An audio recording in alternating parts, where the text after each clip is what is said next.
Welcome to this Weight of Fire Pandemic Files. We are back. Hello, Ian. Hello, Claudio. Hello. Hi. Thanks very much for joining us, guys. Pandemic Files, it has been a bit too long. I'm not going to bore you with the issues, mainly my issues, which is why we weren't able to do one for a while. But Pandemic Files, we're still in a pandemic. It's still official. So therefore, Pandemic Files is still a legit name. Lucky us. Pardon? Lucky us. Lucky us. Yeah, absolutely. It's the gift that keeps on giving. We're going to do Pandemic Files. And today, I think, we've been meaning to do this for a little while. I think it's up to Ian. Ian, which faction are we going to look at today? Well, I've been mulling this over, and maybe the Rebs or the Asterians or no, let's do rats, space rats. Yeah, Amazing. The Veer-Myn. It is the Veer-Myn today. Yes, the Ratkin of outer space. Wrong game, mate. Wrong game. Yes, the Veer-Myn. Ian and I are both fans of the Veer-Myn, aren't we? Big fans of the Veer-Myn. Claudio, not so much. Not so much. Well, I like them, but they are okay, I think. And do you know what? It's the Veer-Myn that got me into fiddling around with games, to be honest, because they were so mediocre stroke poor in version 2 as it was released that I tried to fix them, and that sort of ended up generating a whole bunch of other stuff, and that's why still doing that with all of the units all the time. Because you made them massively overpowered on your first go, didn't you? Well, obs, that's why I play them. But yeah, Veer-Myn, that's fun. Veer-Myn's good. So are we going to, Claudio, are you going to do your traditional history of the faction? Sure. I think the first thing you already said, they are red men. What's not to love about that? And you can squash them. But I think the main point about Veer-Myn is they are everywhere and they are legion. And if they infest a world, a spaceship, whatever, you have to get rid of them and to get rid of many of them and all of them. And I think it's not clear in the GCPS history where they come from. Some say rumors that they are like normal rats from planet Earth who went on going in spaceships and evolving there, getting technology, and now they're living in ventilations of starships and cities, and they have huge underground nests where they delve and have brought mothers spawning more of these filthy creatures. And they are a problem everywhere, not only for the GCPS, of course, but Forge Fathers encounter them, like in short stories. And I think now they are like, you don't know sometimes if one planet is completely hollow, full with red nests, where everything crumbles down, and then they invade and want to get on spaceships and to new worlds, and they have inner conflicts. So they are quite a menace, which evolved about, with mankind going to the stars, and now they have chem weapons and unstable weapons too sometimes, and they don't have any problem sacrificing themselves for the nest or for the greater good of the nest, or many of them, not the higher ups, of course. And they have a strict hierarchy, which is always like there are many fights between the progenitors, so the upper class, to get on the right hand side of the brood mother, who is usually the chieftain of such a nest or clan. God, he's had a year to prep that. Jesus. I wanted to do it short. That's really good. So as Claudio says, so they're everywhere, and that's how you play them as well, isn't it? Charging around super fast, lots of them. Generally, they are bringing more models than most other factions.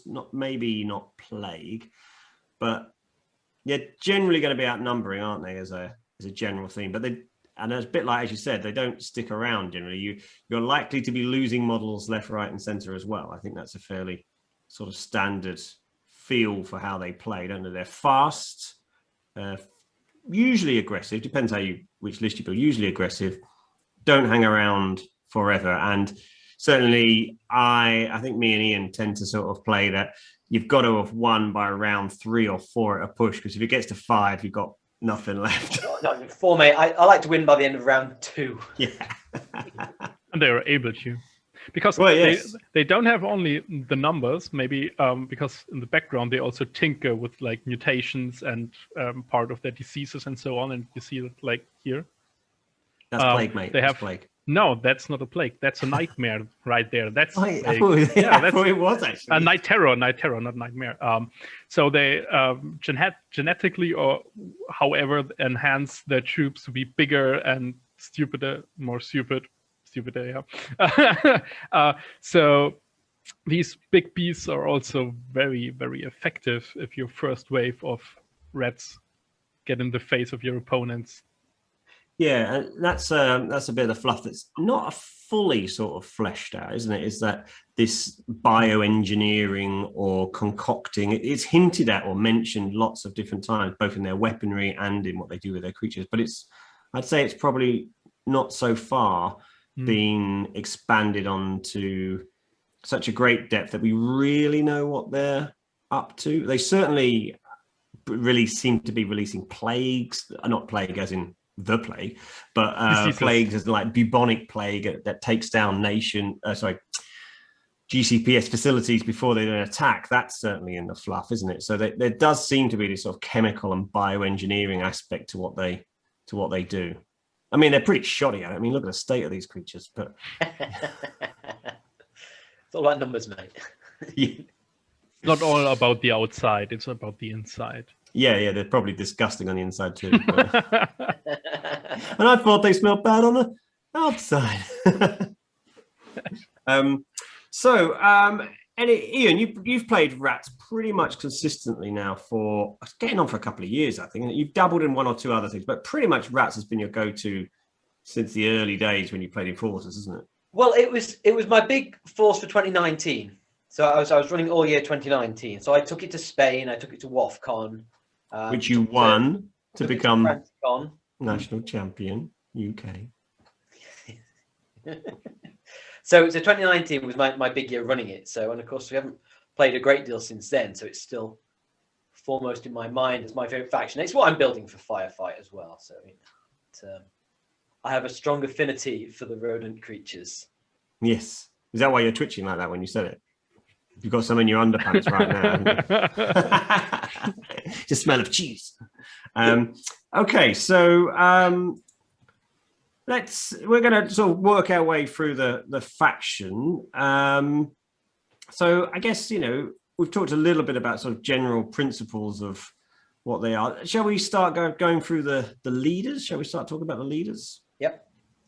So we'll just go through them in a way that they're in escalation. So the first leader, and actually probably not so much a leader, but the sort of archetypal thing that you'd probably only ever have one of these in an army, let alone in a Deadzone strike force. And this is the Tangle. So Claudio, do you like the fluff? What is a Tangle? We've got some really nice intro about the Tangle from the first strike novel, haven't we? Yeah, the Tangle is like when a few rats are born blind and like melded together, they can't really move and they have to be fed and defended by the whole nest. But they have some kind of psychic powers affecting the whole ratkin and even enemies if they want to. So they are really, really rare, and when they come, it's like a big sign for a nest to be like meant for something great. So these are kept safe, and the model shows that by some guards, while they can, if they go to war and are adults or old enough, they can be used against the enemy who don't know what hit them, because normally you don't see them because the swarm of rats is just coming for you, and your mines are being attacked by these creatures. And then again, we don't really know much about how this happens. It just happens, and they are an enigmatic enemy for sure. Yeah, so they are sort of absolutely sort of the one thing that the must be protected, really. So it's a bit weird that they're even in a dead zone, but of course it is a great model to use. It's a big model though, so it's a size 4 model. So Ian, what do you think of the Tangle? I think it's quite cool because it's sort of embedding the sci-fi-ness of the Force into a part of their culture as well, because it's not a weapon as such. You're right. What's it doing in the dead zone? Well, it's probably there because it's where the rest of them live. Mm-hmm. They're not just moving in to fight there. It's probably where they live and where they've created their nest and such. And so it's almost like a totem, a source of inspiration, isn't it? Yeah, that's probably a good way of looking at it. A bit like a talismanic thing, isn't it? Mm. So his stat profile is speed 1-1, so you're not going anywhere fast. He is being carried on the backs of lots of little tiny rats, so I mean it's not unfair that he's moved a bit slower. Armor 1, size 4, shoot 5, fight 6, survive 5, tactician 2. It's a big leader. Comms relay, which allows you to automatically get an extra activation dice, which for Veer-Myn, because they have lots of models, can be really useful. So that's in addition, obviously, to the Tactician 2. It's a vehicle, of course, so can't climb. And Psychic. So Psychic obviously ties in with the shoot value, and then its psychic abilities are Visions of Glory, range 4, Psychic Invigorate. So again, making more use of your models. Psychic Stun, and Psychic Suppression, which is its only real sort of aggressive attack. And of course, with it being suppression, also pinning people as well. Recon 5+. And then his splat is Protect the Warren, use an army special result on a command dice to give the active model a Frenzy 1 and Resilient 1 until the end of the round. In addition, if the model was pinned at the start of its action, it may stand up as a free action. So again, just keeping people moving. So what do you reckon, guys? I think what we maybe did miss there are the 40 points. It's a 50 price and 3 victory points for a leader. But then again, you'd get so much more than just a leader, because you get the really, really good model with 5 hit points and 1 armor. So it can withstand some beating. And then those psychic powers, Invigorate, especially if you get it on a Night Terror or a Night Mare, together with the Splat standing up, so you can still get those 2 or 3 cubes respectively. With Frenzy and Resilient, it's just the perfect supporter. You pay your leader tax, but you get an awesome model for that. Yeah, and you're going to leave him at the back because he's too expensive to risk. But also that's not such a problem because he's psychic, so he doesn't need to see anyone. The range is only 4, so you probably want him up a cube or 2. But sticking him behind a building or something is fine because you can see right through it all. No line of sight needed. You're right. I mean, the difficulty is that you're paying 40 points for a model that in and of itself will not do very much. It's all about enhancing the abilities of others through Invigorate and through the Splat, and maybe through suppression and stun to knock down your enemies and make them more vulnerable. The question is, for 40 points, are you going to get enough use out of it, especially given that Veer-Myn are trying to win the game quickly? You know, I think that's right. And only get 2 or 3 turns use out of him, ideally. And also, those models you're invigorating, they're generally going to be pretty cheap, because if you've sunk 40 points of your 200 points already on this fella, you're probably running mostly Stalkers, Crawlers, and a few other bits and pieces. You know, you've not got loads of Night Terrors in there because you can't afford them, because they're 30 points each or 37 points but each. Then you're only going to invigorate 1 per turn, so you know. Yeah, exactly. So well, you can sort of invigorate with the Splat as well, isn't it? True. And the shoot because dice it allows you to do something if you were pinned, so you might gain some extra ability. So but you've got to be selective then on what you're what you're boosting. And as you say, if you haven't got many rounds in which to do it, are you really getting all that? I must say, personally, I have run the Tangle a fair few times, but he tends not to make the cut compared to the way I personally want to play my Veer-Myn. And I think that's probably the case for most people, that you don't see him run very often when people run Veer-Myn. They tend to run Progenitors or Broodmothers, don't they? Occasionally a Master Creeper. I think the Vermin have so many good leader options and cheap ones too, even better Reckon rolls. That's maybe more the problem, that in the list itself there are so many good options. Yeah.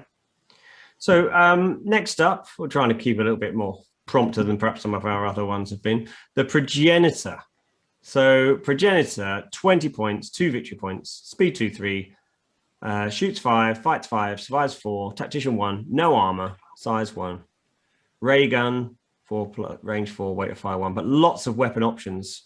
Grenade launchers, smoke grenade launchers, chemical grenade launchers, spitter rifles, chem throwers, I think, as well. Pretty much all of them. Splat.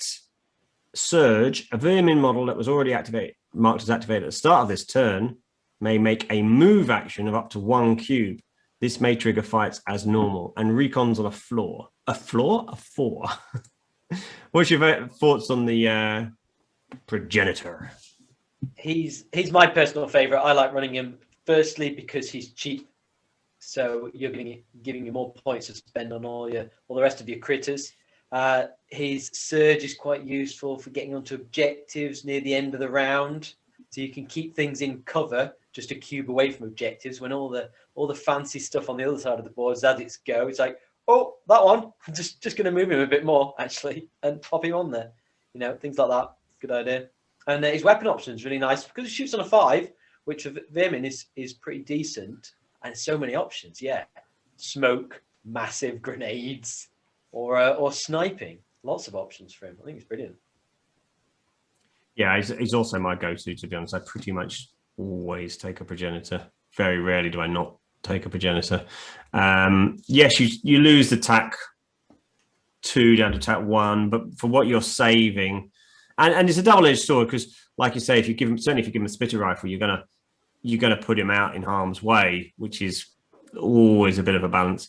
But I tend to run him with one of the grenade launcher options, either the smoke or the chemical. So in which case he doesn't really have to see it. Although I must say 5+ shoot, there's plenty of times I've completely whiffed on where I've been firing my grenades. Yeah, 5+, it is literally a bit this, isn't it? Yeah, totally. Which is not so bad if it's smoke, probably, but if it's your bomb, then you're, oh god. I think that's why I have run in with a smoke grenade launcher. Yeah, not because that matters less. I also, like you, Ian, really love his splat because I have grabbing objectives, but I've also killed or really annoyed models that forgot. So if there's a sniper nearby and you don't realize, I didn't get to him, but hang on, now I can drop down onto this guy. Or someone else gets blasted into a cube near him and is pinned. You're like, brilliant. And moving a little stalker or someone into someone who's pinned, it's just dice time, isn't it? So I think a lot of utility from the Progenitor. And you can combine it with a normal move die too. If you use the move die in your not with Surge. Sorry? No, because they're not actually activating. So but before you can move your model. Totally. Normally you can only use one move die per turn. Okay. So you can move 3 with the Stalker, then 1 with the move die, and then 1 again with the Surge later. Okay, here's spammy tactics for you. Okay, right? It will burn through your command dice, but you run a Stalker up. Let's say 3 cubes, maybe an extra move dice as well. You play an extra activation to activate somebody else. They do their stuff. You play an extra activation, and of course that's a new turn, isn't it? Yeah. So then you can play your Surge on the Stalker who's literally just been. That is very spammy, and you won't make any friends. But because you can use several Surge dice on the same model, you just have to do There it. has to be a break. Yeah. You activate another guy. So you Yeah. can go, That's why he has Tactician 1. I'm going to search this guy, and then the next one, search him again.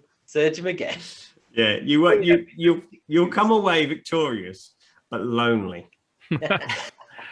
Maybe a last thing about him, which I personally really like, is a survive of 4, because that's really rare for the Veer-Myn, and it's usually an oversight. But you want to keep him away, but then if you get the shot, he doesn't always die. Yeah, he does. Because that survive of 4, well, if you're playing, he always dies, and if you're playing against him, he never dies. So you're right. It's not uncommon for it to just about keep him alive. He usually takes a wound, but he isn't always dead. I mean, he's not got armor to help him, but yeah, survivor 4 is handy. Yeah. So yeah, a big thumbs up for the Progenitor. I think he's the best. Well, not the best, but he's just so versatile, isn't he? I think. Next up, the Master Creeper.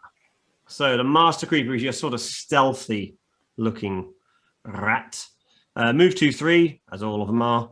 Shoots on a 5, fights on a 5, survives on a 5. Armor 0, size 1. Tactician 1, scout. He has a ray pistol, so it's a Naffy range 2 pistol. And he has detonation packs or det packs. One which is a magnetic lock, which is close combat 1 at AP2. And he has a proximity 1, so you can throw that 2 squares, and it has blast. Again, lots of weapon options. Not that they come on the model, but lots of weapon options. 20 points, 2 VPs, recons on a 3, and he's bomb expert. Spend an army special result to allow the active model to take a special action to perform a range 2 blast attack. So, thoughts, guys? I mean, the base profile isn't fantastic, 5s across the board. He's got no armor. His weapons are useful, but short range. Of course, AP2 in combat, but he's only hitting on 5s. Yeah. Probably the real strength of him is that recon value, 3+. I mean, that's you winning. That's you winning the recon. It's criminal, isn't it? 3+. It's the best in the game. There's one or two other models with a 3+ as well, isn't there? But I think the splat is very attractive because you can basically give anyone that sneaky little shoot attack to blow people around. Someone's on an objective. Well, now he's not going to be on the objective because anyone who's with you'll have someone in range to do a range 2 blast, and blast is going to get rid of them. And of course, it's a special action, which is a short action. So that means most of your rats can run that 2 cubes as well to hit that now pinned model. It depends where he gets blasted to, of course, because you might get blasted out of your distance. But so it does that double whammy of working quite well with the sort of more aggro look, as well as, like you say, knocking people off objectives, knocking people off buildings, knocking people into walls or things like that, doing perhaps more damage than a normal rat would actually. I think the problem is that if you only run with Stalkers, they have a shoot of 7, so that blast is pretty hard to get the explosion off, but you always get the pin effect no matter what, and that's already good enough in itself, I'd say. And you're fast enough that the use of one special action with one of your many rats doesn't really hurt you. I think you play for the pin, like you say. Yeah. If you get the moving around, that's fine. But you're pinning things, and depending on what you're pinning, might be critical because they might want to move somewhere else, or they might have a weapon that now can't be used because it's a long action to fire a heavy weapon, say, or something like that. Yeah. So I mean, I see the Master Creeper used fairly often, actually.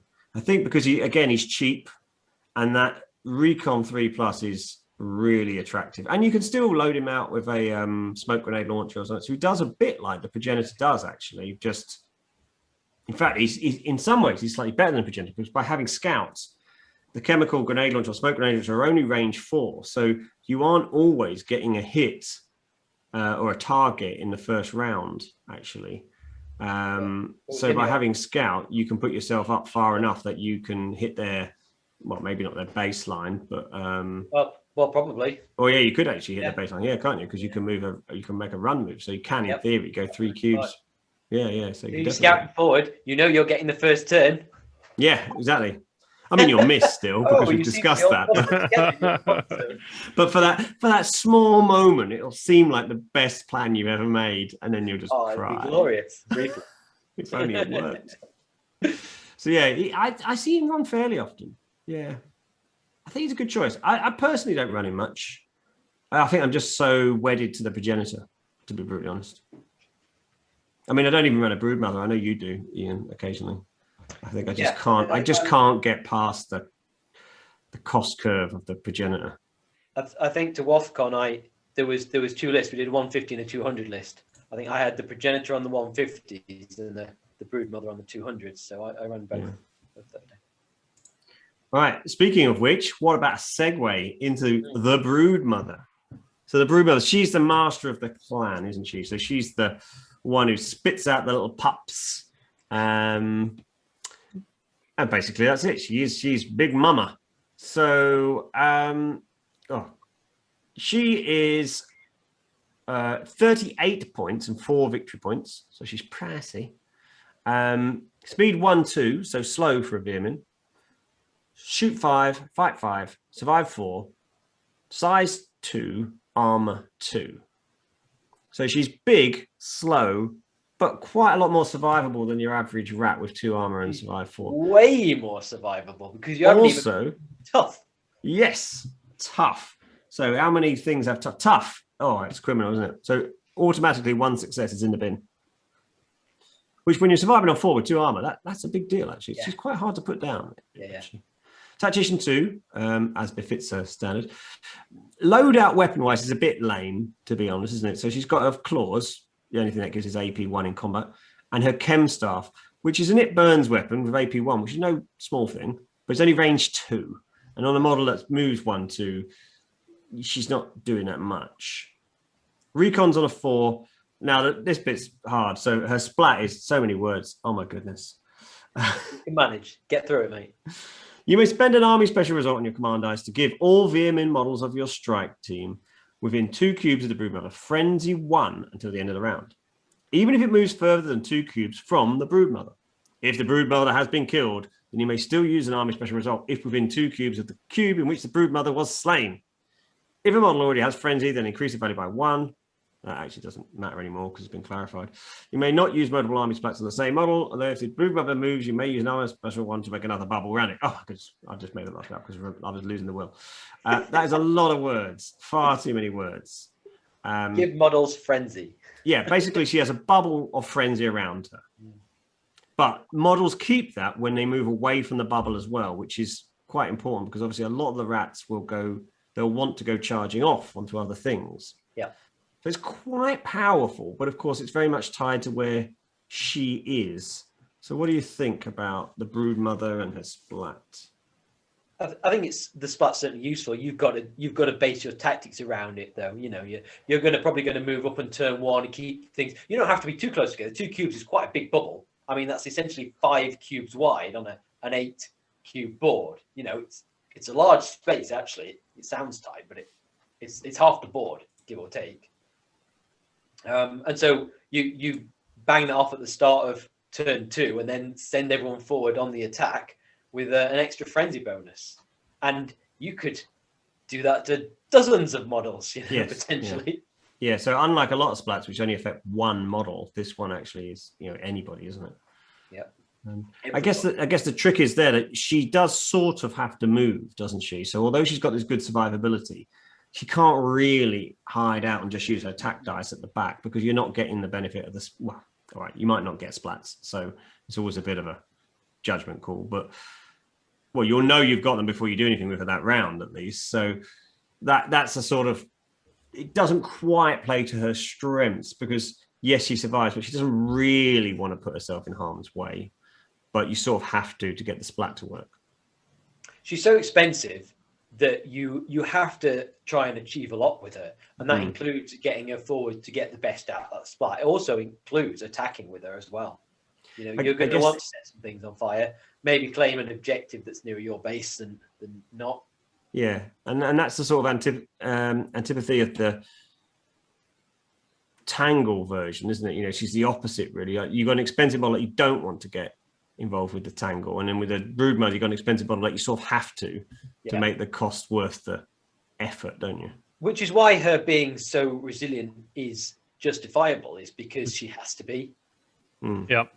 And I think if you look at that way, she's even more survivable than your normal Strider. She has a better survive and 1 tough instead of 1 armor. So usually Striders are like left in some corner if you don't have the right weapons. Okay, she has only size 2, but to get through her survive, tough, and 2 armor, you really need big guns or much luck.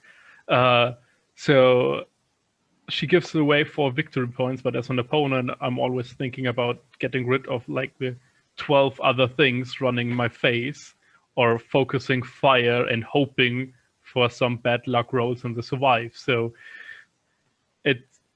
it's really a judgment call, as you said. If she moves up and she's on an objective, you can't really shift her. That's interesting, actually, Claudio, where you said that you would shoot at the other stuff. If I had a shot on a broodmother, I'd always take it because I'd want to get rid of that tactician too. I know it would be hard to do, but I want it. But then the flip side of that would be I'd be targeting a very hard model whilst all those stalkers and crawlers are ripping me a new one and grabbing all the objectives. And I'm a rep player at heart, so most of my people shoot crappy. I have many of them, so I rather shoot with my crappy weapons against crappy surviving rats, which is more effective. And then you have less rats getting her frenzy. So I think it depends. Red troopers will get her in the end. It might take all day. Yeah. I mean, as a Veer-Myn player, I think it's almost a tactic you encourage, is to let her be a bullet magnet. Have her out there saying, "Look at me, I'm worth 4 victory points. Take me." But you're going to have to throw a lot of guns at me, lots of bullets, to get through all that defense. Yeah. In the meantime, everyone else is causing chaos. She's certainly an interesting one, isn't she? And I think you can do a lot with her. I think she's a tasty option, I guess. I think she'd be a very fun character for model as well. I like it. I don't like a face, I'm going to be honest.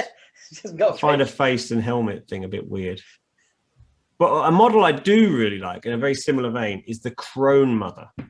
So the Crone Mother is a variant, really, isn't she, of a brood mother. Yep. And she comes from the Star Saga. It's the Black Star, isn't it? Retake the Black Star. Retake the Black Star. There we go.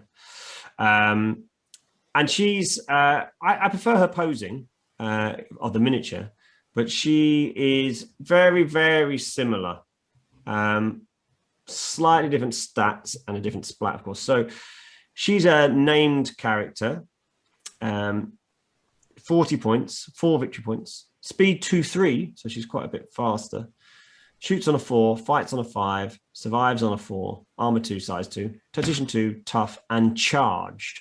So she has the new charged ability. So weapon layout is exactly the same with the chem staff and claws. Recon's on a 5, so not quite as good. And inspiring presence. Use an army special result on a command dice to allow the active model to gain resilient 2 until the end of the round. So she boosts surviving of other models. So what do you reckon on her? She's 2 points more and a fair few differences in the stats. What do you reckon? You ever tempted by that one? I am, actually. I think she's got a bit more going for her, if anything. I mean, stat-wise, that better shoot value, but still with the same weapon. So I mean, as an it burns weapon, it burns you. A lot of the time, you rely on the after effect of the flames hitting on their 4s where they're AP. Well, she's shooting on 4s as well, so you're getting 2 good. Yeah, you could easily take someone out, couldn't you? With 3 dice on 4s. Yeah, a whole cube. Yeah. She's faster as well, so she's going to get into that range 2 range a turn quicker, maybe. And she still survives just as well, because 5-4 and 2 armor and tough. Yep. And then, of course, she's got charge. So charge, if she does get into combat, gives her slight boost on that point of view, but again, with a bit of a risk to take damage as well. So, well, it also means you can move an extra space as just a short action. It's a 3-space move. It's a short action, isn't it? Yeah. Why are we not running her? Jesus, she's great. And I actually prefer her splat as well, because Really? Yeah, the reason being is I just find the brood mothers one a bit complicated to use. I don't know, it shouldn't be not really complicated, Really? but because you have to synergize where things are and where they move to. Whereas I know it's more expensive because it's one dice for the effect rather than a bubble. But the inspiring presence is, I want to give someone resilient 2. Well, I can give anyone resilient 2. I can give my crone mother resilient 2 if I want. I can give it to another model who wants to stay alive. I think resilient 2 is pretty good for models that only survive on 5s generally. Resilient 2 is very handy, but of course, as soon as you put it onto a model that you want to stay alive, your opponent has the option of just ignoring that model.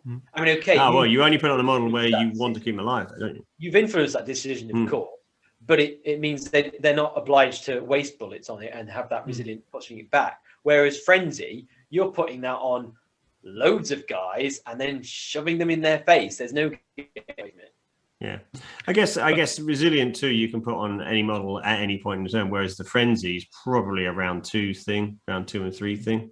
Yeah, I think resilient can help out a bit more in 2 ways. If you put it on a wounded model, which usually would be like taken out because it's easier for your shot to get something away, you don't have you have to make a call if you ignore the model with resilient because it's not worth it, or if you go for the kill.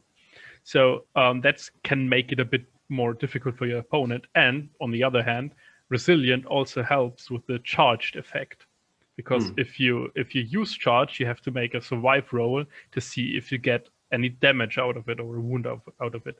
So by putting it on a model who then charges, you can save maybe the wound because of the resilient, and then you still got the normal effect against your opponent. So if you use it on a charged, you have more use out of it, and it's not wasted if it doesn't get shot or hit.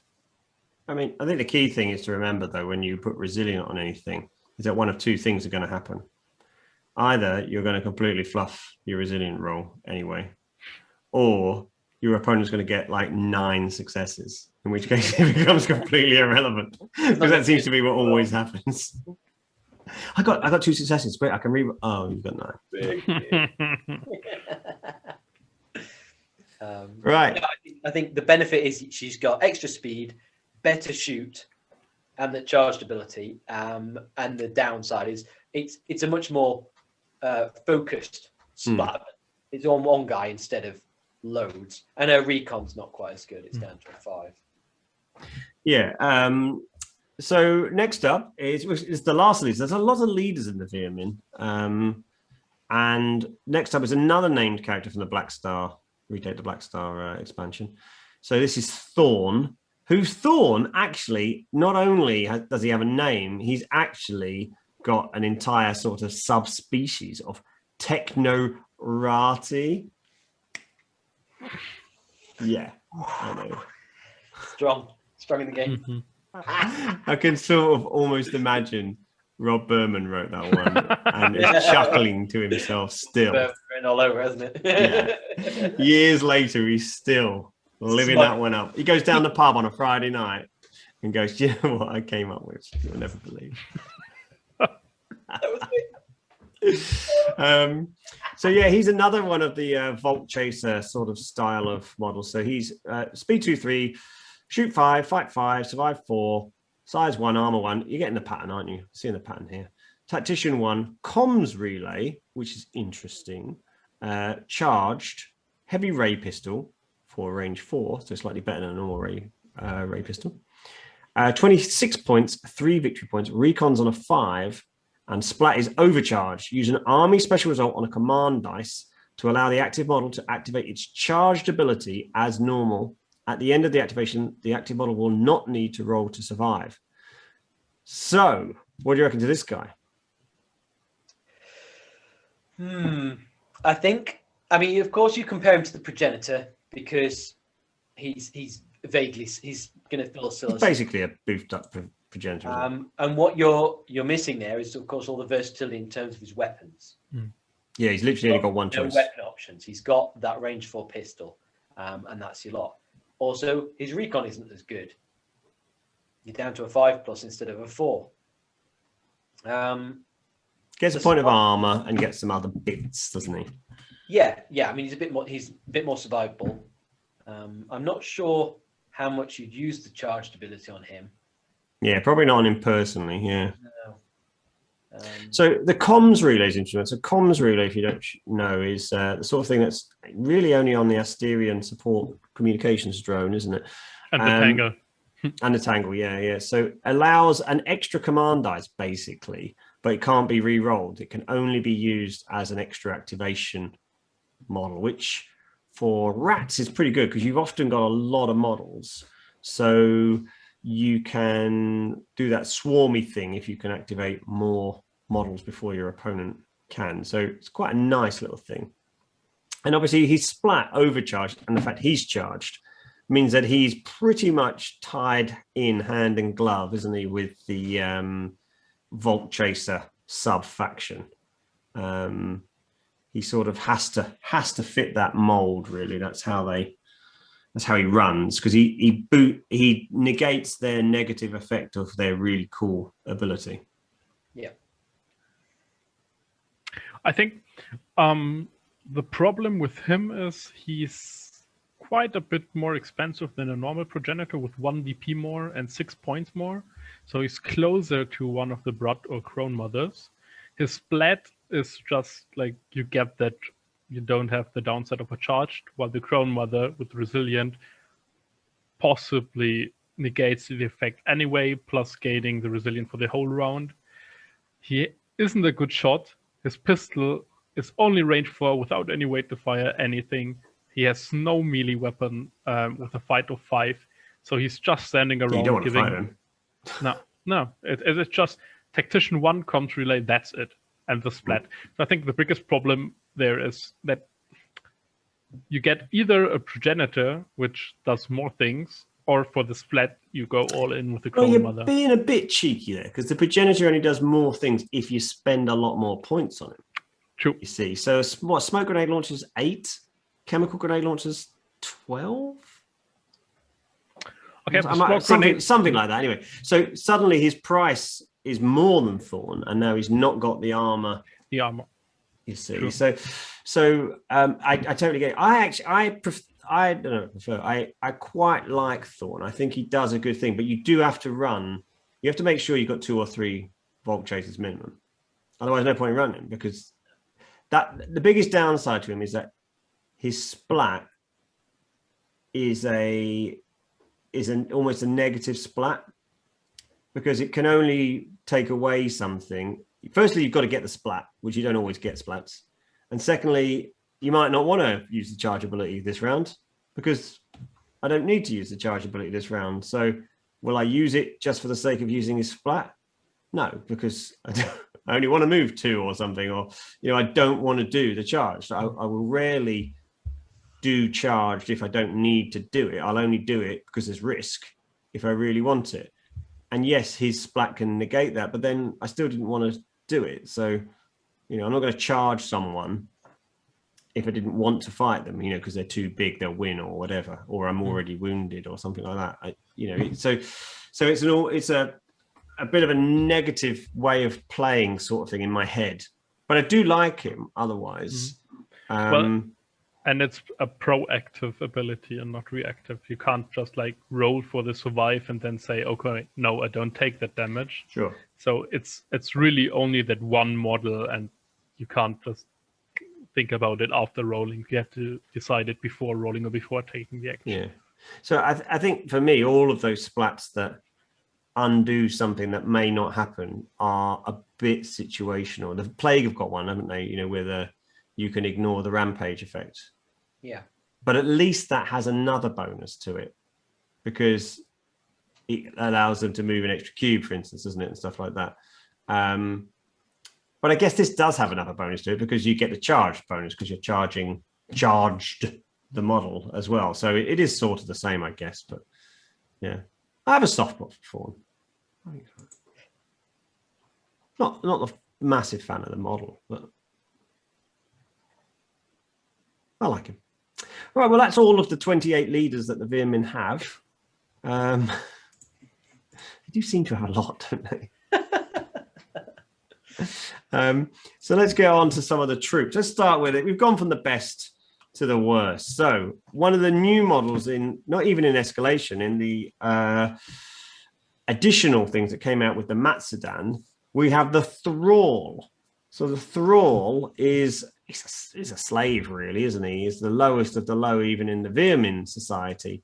So Thralls, they are move 2/3, no shoot stat, 6+ fight, 5+ survive, no armor, size 1, 6 points, 1 victory point.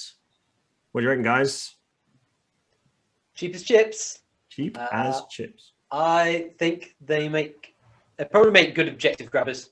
They fill much the same role as 3Z zombies in my plague list, I think. So you keep them hidden and you just sneak them forward as a second wave to claim objectives, keep out of trouble.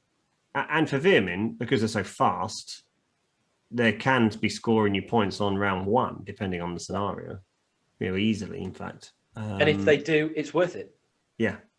I mean, what's the downside to them? The downside is the fact that they're 1 VP, isn't it? I mean, 6 points is nothing. I mean, you can buy that all day, but 1 victory point is, if he gets killed, which is quite easy to do, you're like, damn it, because he's as expensive in victory points to your opponent as killing something much better, like a crawler or a stalker, who can do something more for you other than basically just standard objectives, because that is pretty much all they can do. They can fight, but they fight on 6, which is you're not gonna choose to do it, are you?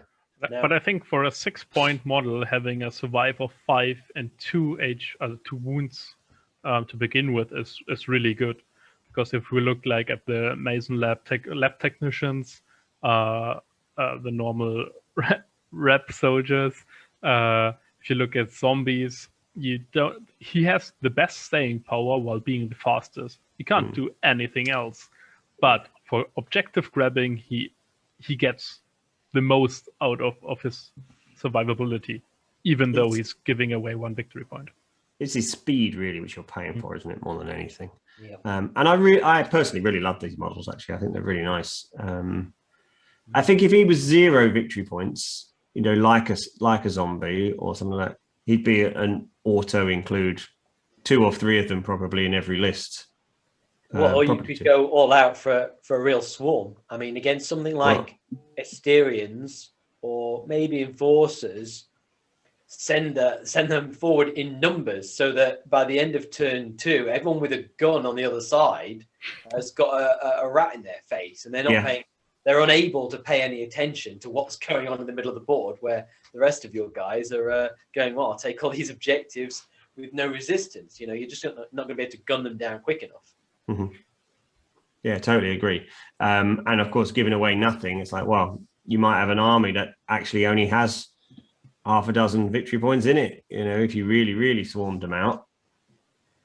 I'm not sure it'd be the best, but you're speculating about something that isn't true. So they're a victory point. You've got to live with that. You've got to decide: how are you going to throw them away? Yeah. What is the best way to spend their lives?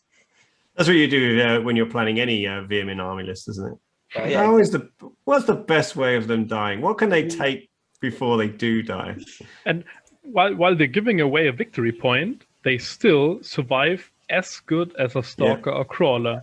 So as an opponent, if I'm thinking about shooting a stalker or a thrall, I'm going for the stalker because he's better. He can do stuff. So that might help the thrall even for objective grabbing, because then I have to kill something I really don't want to kill, and it's as hard to kill as things that can do something. So so it's a way of using this, I call it activation advantage. You've got more models, so you throw some of these away, he has to deal with them, and then you get your better models to do something afterwards. Yes, it's expensive in the fact you've given something away, but if that allows your whatever to take out one of his models now, then that's the way to do it, isn't it? Yep. And the other thing is, if you can send them forward first into a fight, get them maybe they survive. A bit like zombies. It means you've then got a friend in that cube for when you send in your hard hitter. Yeah. Everyone wants a friend in the cube. Yeah. You're going to have some deep-seated issues coming out from Claudio. So next up, we've got some slightly bigger guys. So the Nightmare. So 17 points, 2 victory points. He's a big chunk of a lunk, isn't he, this guy? I love these guys. Downside, only speed 1-2. Shoots on a 6, not great, but not necessarily that big an issue. Fights on a 4, survives on a 4, 1 point of armor and size 2, and frenzy 1, and a series of weapon options with hard points for, well, he's got a number, isn't he? So he can have a drill, 2 drills, normal chem thrower, and a heavy chem thrower. So he's got 4 basic loadouts, really, hasn't he? And a big drill. And a big drill, yes, sorry, and a big drill. And technically, he can be run naked, although there's no real model for a naked Nightmare. Although a naked Nightmare is basically like a leaper, isn't he? They disgusting. are pretty much synonymous with a leaper. Yes, it would be disgusting. I mean, oh god, once you've seen a naked Nightmare, well, you are having nightmares, aren't you? So, what do you think of the Nightmare?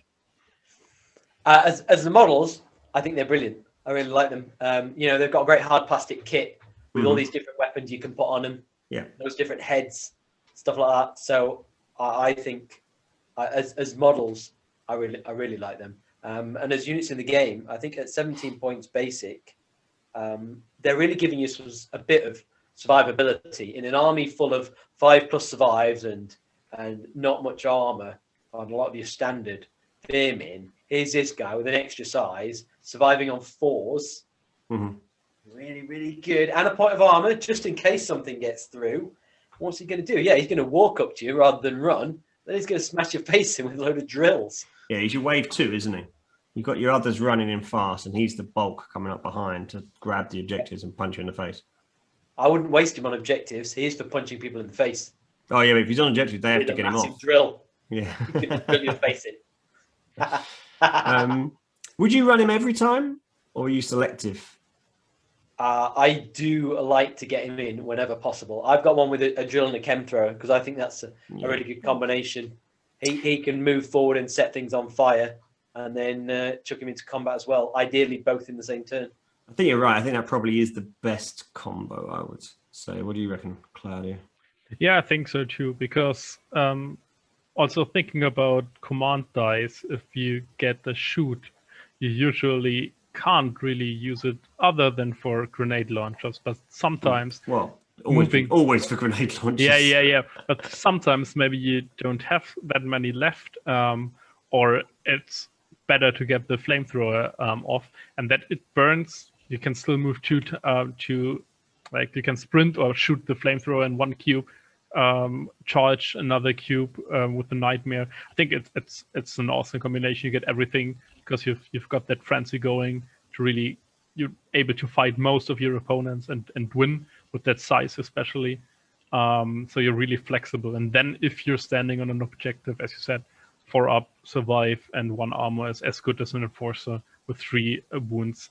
And then you can stand there and still have a bit of a threat range without moving out of it if it really gets to that point. So the chem thrower is only range 2, which is obviously an issue for him because he doesn't move that fast. But he also, the other thing about a chem thrower in his main ranged weaponry is that the shoot 6 is important for a chem weapon and it burns weapon, but it's less important in some ways because, as Ian said before, it's that secondary effect that you're often after more of injuring the model because they have to make yet another survive roll at AP1.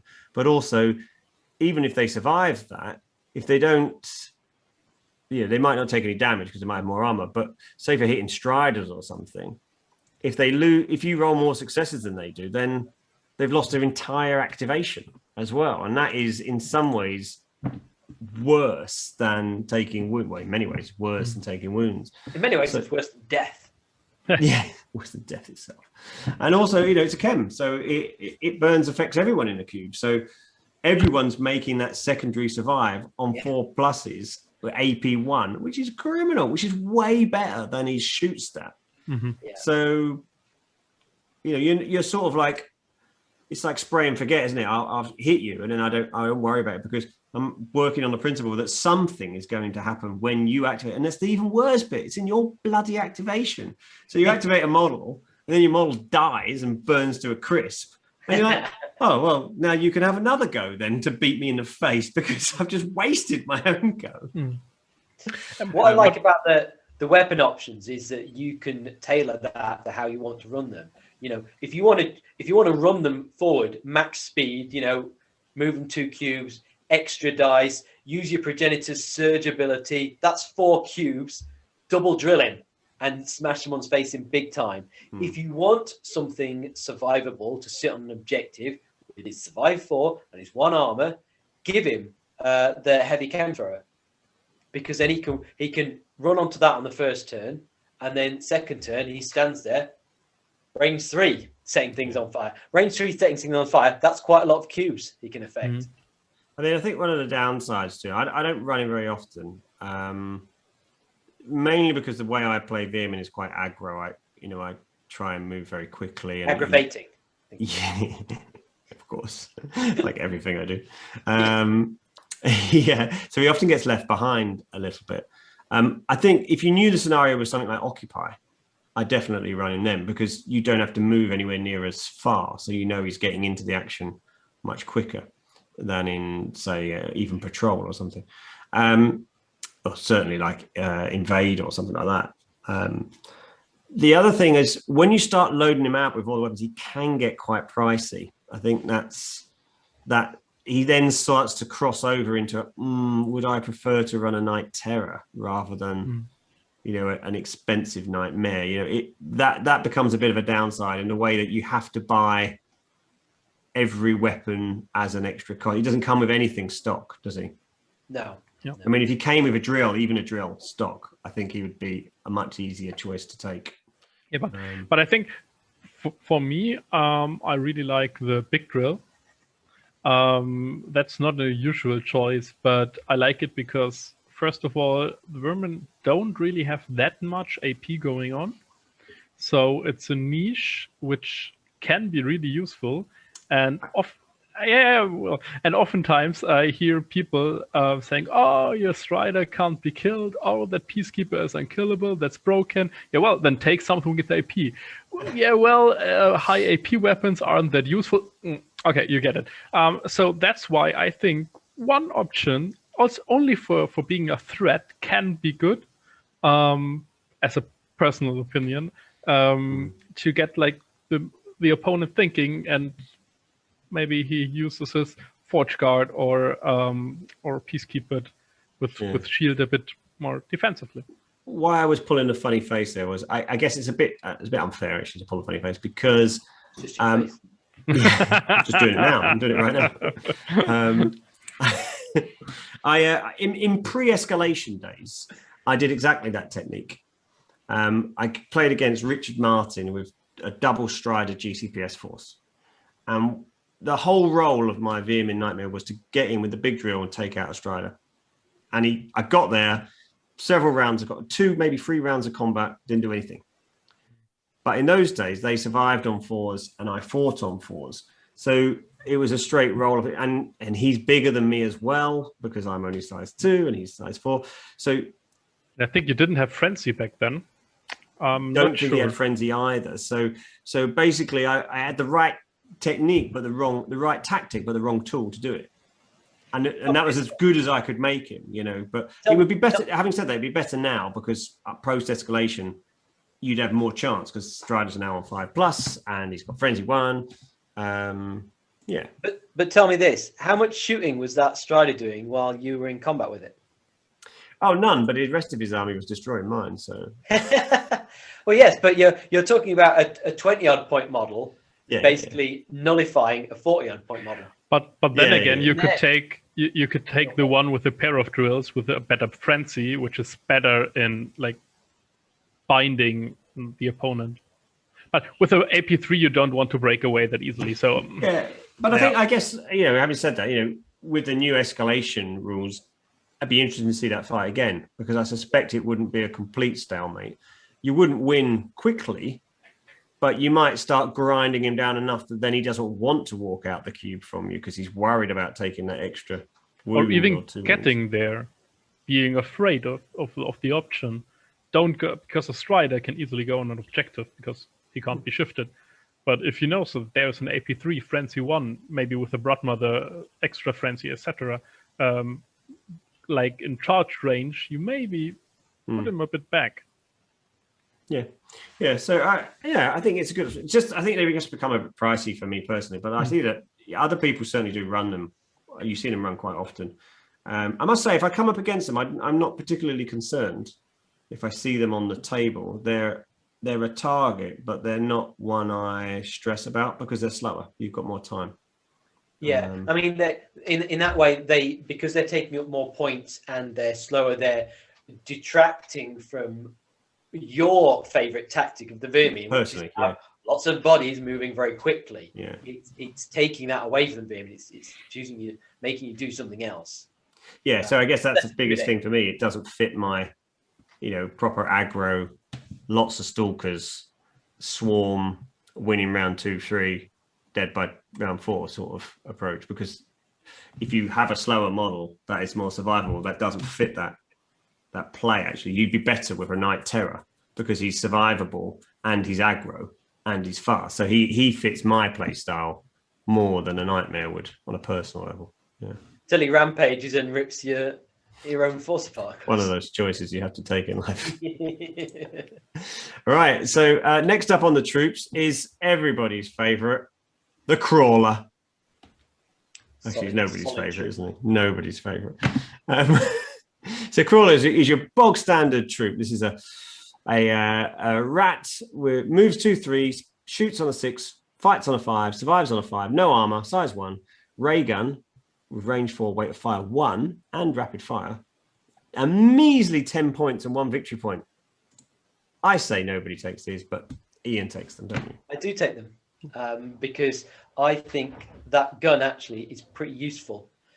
Being able to move 2 cubes and still fire your weapon gives you a lot of flexibility, particularly in terms of using terrain.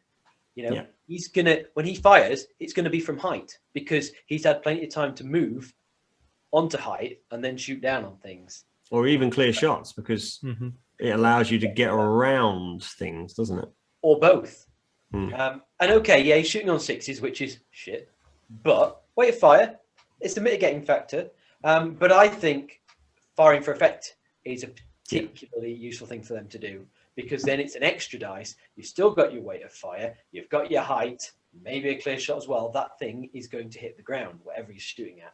And then something else piles on top of it. Stalkers! That's how I run them. I run them in pairs. A Crawler and a Stalker together. Crawler pins, extra activation, Stalker goes in and stabs him in the face. Yeah, I must say I don't run them very often, but I think that technique does work, and I've certainly seen it work well from you and other people. Where you even a 6+, if you're getting so many dice sometimes that it still runs the numbers for you. Yep. Yeah, I think if you compare them with normal Marines or something like that, which you said, like positioning and the 1 weight of fire can really make the difference that you maybe shooting better than a normal Marine. A bit 10 points, a bit more costlier. But then again, running them with Stalkers who aren't that good in melee sometimes, so they only have a 4-up fight. Feel about. But they don't have any frenzy, they don't have any AP, nothing. So if you have like an enforcer with a 4-up survive in an armor, it really helps to pin them beforehand with the Crawler. Hang on, Claudio, you don't attack enforcers. Pathfinders. That's where the sweet spot is. Well, there's other targets. Let's take Teratons or some of the plague creatures where their fight stat is better than their survive stat. If you pin them first, all they can do is survive. So you've put them into a weakened state. And you're getting 2 extra dice usually because you're running in. Yep. I think it's a really, really fun tactic to do, is to pin with your Crawler and then attack with a Stalker or something else.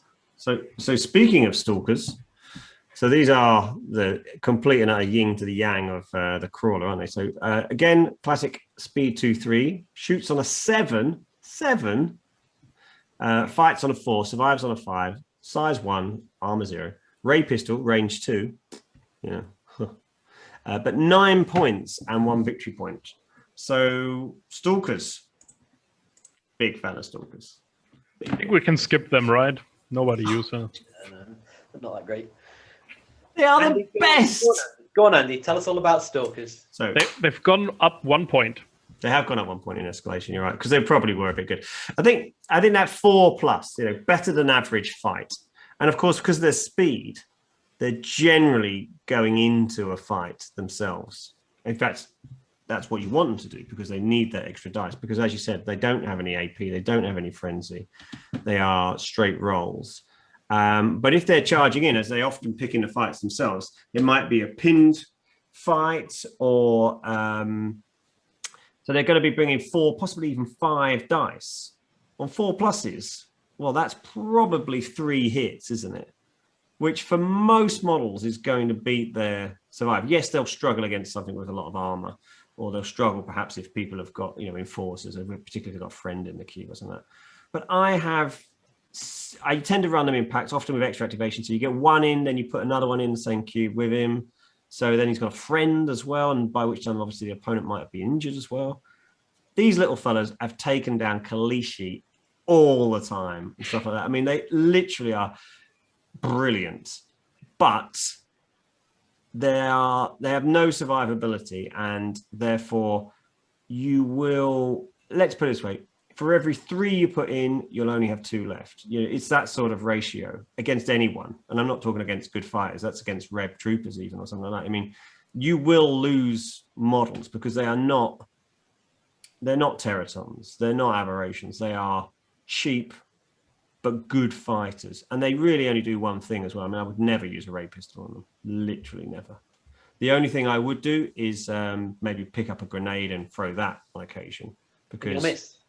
Yes, but you're less bothered about the miss because you might get the bounce around effect of it. But no, I'm a massive fan of them. Massive fan. I generally always run 5 to 6 minimum. I've run 12, I think, before now. And it's still my only model is a Stalker that I've ever named in Deadzone. 2 knives. And of course, he dies every time because he's got a name. If you don't know him, watch more videos. Yeah, absolutely. So obviously, I love Stalkers. So what's everybody else's thoughts on Stalkers? I think they're useful. I think that's what I've explained what I like doing with them. Yeah, I think they're not exceptional fighters, so you've got to put things in their advantage. So yeah, pinning, friends, like you say, and then send them in numbers if you can. Yeah. But Claudio, I bet you love facing off against Stalkers, don't you? To be honest, speaking of a more rep perspective with many cheap shots, you have a good chance of taking them out. I think you have a bigger problem if you have fewer models, because you can't get rid of the swarm. And as you said, they are good fighters, but not that good. So you can survive one of them, but if the second one gets in, you have lost. So facing off against them is 1, if you have enough shots, and 2, if you're a really good fighter yourself. So if you're playing Plague or something like that, or maybe more melee orientated Mason Labs, usually Stalkers struggle if they die when they charge in or get charged. So if they don't have their numbers. So you can get into a bad position as a Veer-Myn player if you don't get that grouping. So if you don't have easy targets to get out, I think I like to play against Stalkers if they are on their own. And then I'm more afraid of nightmares or maybe even crawlers at that point. So it really depends, I'd say. I think you're right there, Claudio. The way I play my Veer-Myn, the only list I dislike playing against is a good played list. Because I am good at fighting, but I'm not 100% maxed out on fighting. Whereas Plague can easily be that. Whereas any other list, Asterians, Enforcers, Forge Fathers, the numbers will do what the shooting doesn't for me. So it's a really strong. Well, I don't know about now. I haven't played them for ages, but it's a really strong build, that aggro Stalker list. But if you come up against that one aggro plague list, they'll win because the models are just so much more resilient than Veer-Myn. Well, and often the biggest problem I'd have with running Veer-Myn is coming up against another Veer-Myn list that does that particular thing better than I do, because I do tend to take a variety of specialists and not just. You're more mixed in your build, aren't you? Well, we had this in WoFCon, didn't we? So I took my aggro lists against your much more balanced lists, and it was a really good game. I ended up sneaking the win because I just swamped your stuff, didn't I? Before it could get off its spitters and stuff, spitter rifles and stuff like that, wasn't it? I was able to get things into the cubes that limited your options down. But then again, I came up against actually it was a marauder list. It was an aggro marauder list, and I couldn't get into it because I couldn't take down the survive 4s on that. So you always have I guess if you go any build that's less balanced, you always have one thing that you just don't want to see across the table from you, because that's the nature of anything that's unbalanced, is that there's something that there's a counter to it, a foil to it. And I think that speaks for the Veer-Myn list in general. You can play it in so many ways. You have so many options, so many troop options. We're only half through the troop options, and everything works in the end. And that's the amazing thing. I don't know why, but somehow it's always okay. It's because it's rats. Just rats. So speaking of which, we do need to keep moving on. So rat swarms. Oh, love them. So speed 2-3. No shoot, obviously. They're rats, actual rats. Fights on a 5, survives on a 5. Size 2, armor 0. Agile, beast, and tough. 14 points, 2 victory points. What do you reckon? The real darlings of the Veer-Myn community. Mm-hmm. Absolutely. They carry your Tangle around. If you're not taking 4, you're wasting your time, right? Oh, totally. That's the way I run them. The number of times I've seen people do that, it's like... Love them. Always take 2, often take 4. Lemon Stalkers. Too good. Disgusting is the only thing that pops up in my mind. Those things, 3. So why are they good? Wounds. Yeah. Well, it's more than that, isn't it? Because it's got tough. 3 wounds and tough. That's the point. And with a 5-up survive, they survive as good as any Stalker. So you have to really, really pump in rounds to get them. Because with the tough, as I said, like Rep Troopers, Marines, etc. If you have the numbers, you get rid of the Stalkers, but not of the Red Swarms, because the better the shot, the worse the tough is. And you can't really get rid of them that easily. They are bigger, so they get an extra die if they fight. They are so annoying. It's incredible. And it's quite thematic, the fact that they are tough and got a few wounds. There's this swarm of rats, isn't it? You just can't kill enough of them. You're shooting into this mass of bodies. But at the same time, 2 victory points being bigger, and that's they seem to have the best of both worlds in a way. The toughness, the extra fight ability of a big model, and the survivability. Well, I can see that thematically, because they're like they're swarming all over you. Effectively, they'd be like a horde of rats that are completely like engulfing you, wouldn't you? So I guess it's not really their size, but it's a way of giving them a bonus, isn't it? I guess. And they're 14 points and 2 victory points. So so it works, expensive. And they are expensive, but they are an absolute tar pit. In the victory points, though. Yeah. But they're a top pit. I think it was the first WoFCon I went. I played the first game against Rob Veer-Myn, my reps, and I was dominating him, let's say, but I couldn't do any.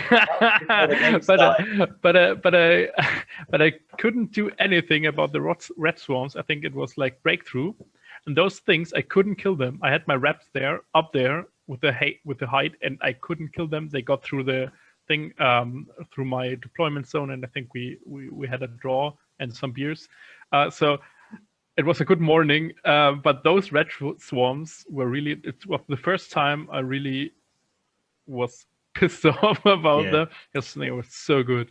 I call them tar pits. Yeah, That's what they do. It's total soak stuff up.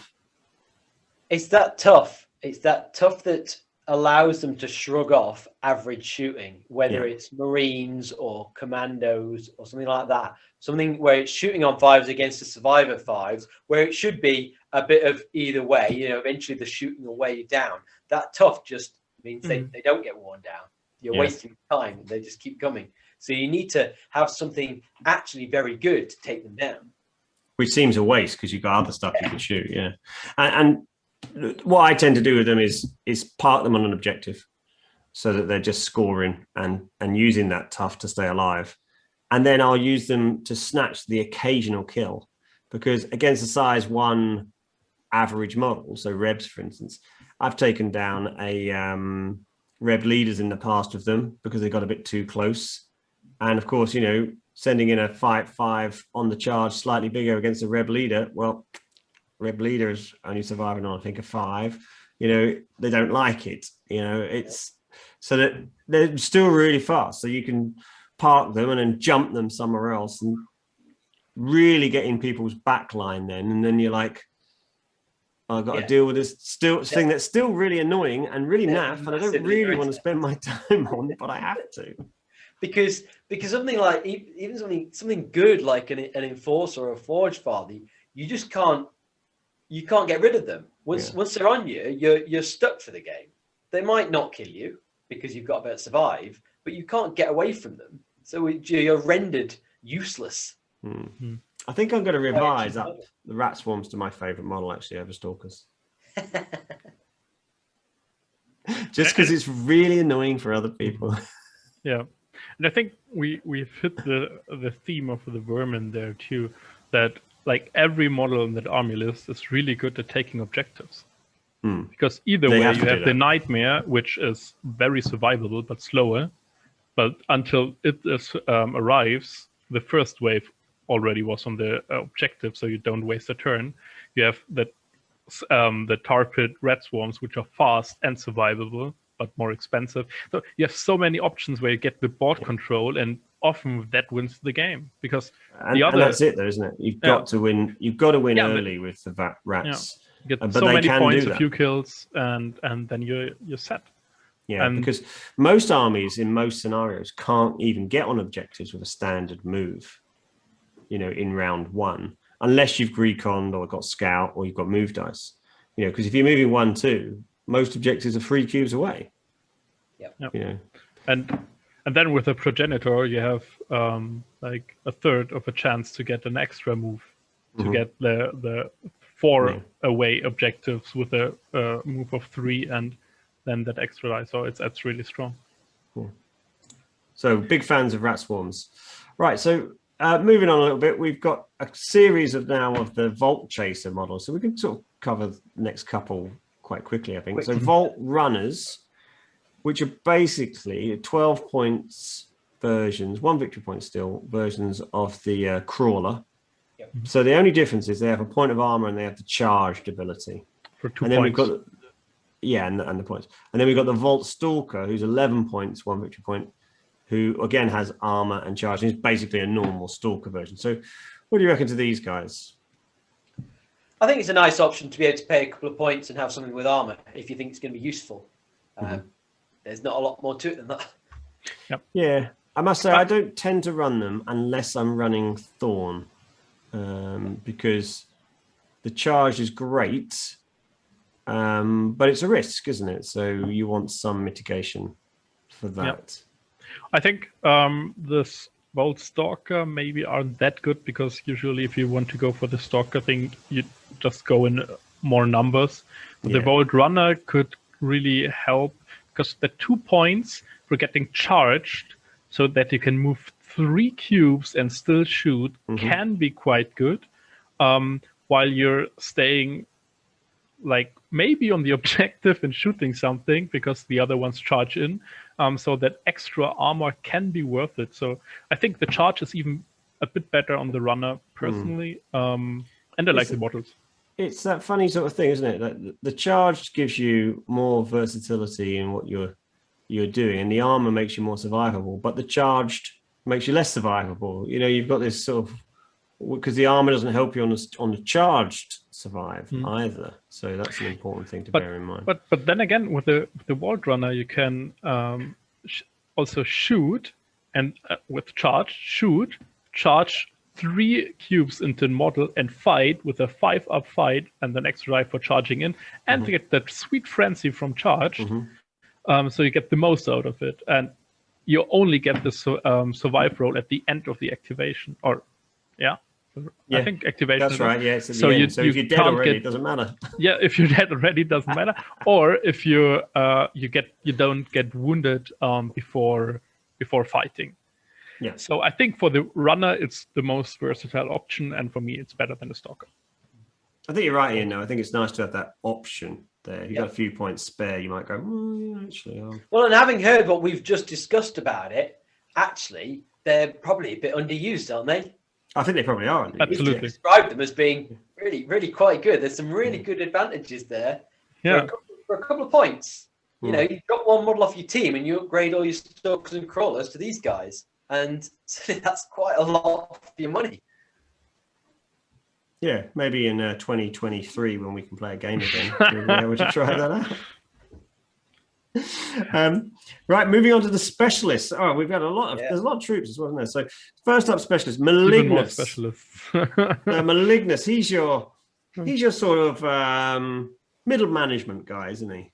Of the Veer-Myn world. Well, he's the all-round weapons guy. He's a good weapons guy. He's the weapons guy. You've got to shoot 5. Go on, you do this. No, yeah. All right. So moves 2-3, shoot 5, fights on a 6, survives on a 5, size 1, no armor, hacker, comes as a basic with a ray gun, range 4, weight of fire 1, 12 points, 1 victory point. But like the Progenitor, can have the whole loadout basically of all the cool stuff. So I know you're a fan of these, Ian, aren't you? Yeah. Well, I think with that shoot 5+, it's really worth giving him a decent weapon because he's going to make good use of it. And you've still got that fast movement, moving 2 cubes and still being able to shoot again afterwards, even with normal actions. So again, you're getting forward into range. You're getting that height. You're getting those clear shots. It's giving you better use of that weapon. Yeah, so the weapons you can have, things like the chem thrower, of course. Obviously, the chem spitter. Thermal blaster. That's an AP frag 3 weapon. That's great. You don't even have to roll to hit with that. You just roll 4s to wound, pretty much. Yeah, so quite a lot of options for the Malignus, definitely. And I tend to run a couple of them in most times, I think. And obviously, nowadays, the fact he's got hacker, particularly if you're going to a tournament where they might well be running, say, terminal missions or something like that, having a hacker or 2 in your list worth considering, I think, because they're relatively cheap as well. A lot of armies will have a hacker that does less for the same points, whereas these guys are actually they're better than your average troops. Yeah. If anything, that's going to be a difficult decision to make, because if you put a nice weapon on him, you want to be using it, but that often is at odds with being able to use him as a hacker. Yeah. Maybe with a flamethrower, where you don't have that range, you can go to the objective, hack, and then if someone gets near you to the objective, you can burn them to a crisp. And the chem thrower is relatively cheap as well, so you're not spending a fortune on splitter rifle you're not using. Yeah. I personally, without that experience of actually playing them that much, but playing against Veer-Myn and Fury crafting a bit, I think if we get to them later at some point, there are a few options specialists the Veer-Myn have, especially the Volt Chaser options, who are a bit better and cheaper, in my opinion, than the Malignant, because they have the built-in weapons. They don't have the flexibility and mostly also the hacker, but that for me overshadows a bit the utility of the Malignus. Yeah, I think you're right. We'll come to those in a short while. Yeah. So next up, the Creeper. So the Creeper, like the Master Creeper, is a scout basically. So Move 2/3, shoots on 6, fights on 5, survives on a 5, size 1, no armor. Ray pistol, depth packs like the Master Creeper. Engineer and Scout as his abilities. 14 points and 1 victory point. What's the thoughts about this fella?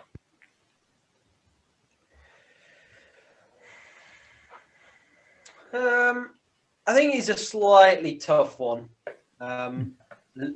because he's quite specialized in so much as he's loaded up with these weapons, but with a shoot of 6 and a fight of 5, he's not necessarily going to make great use of them.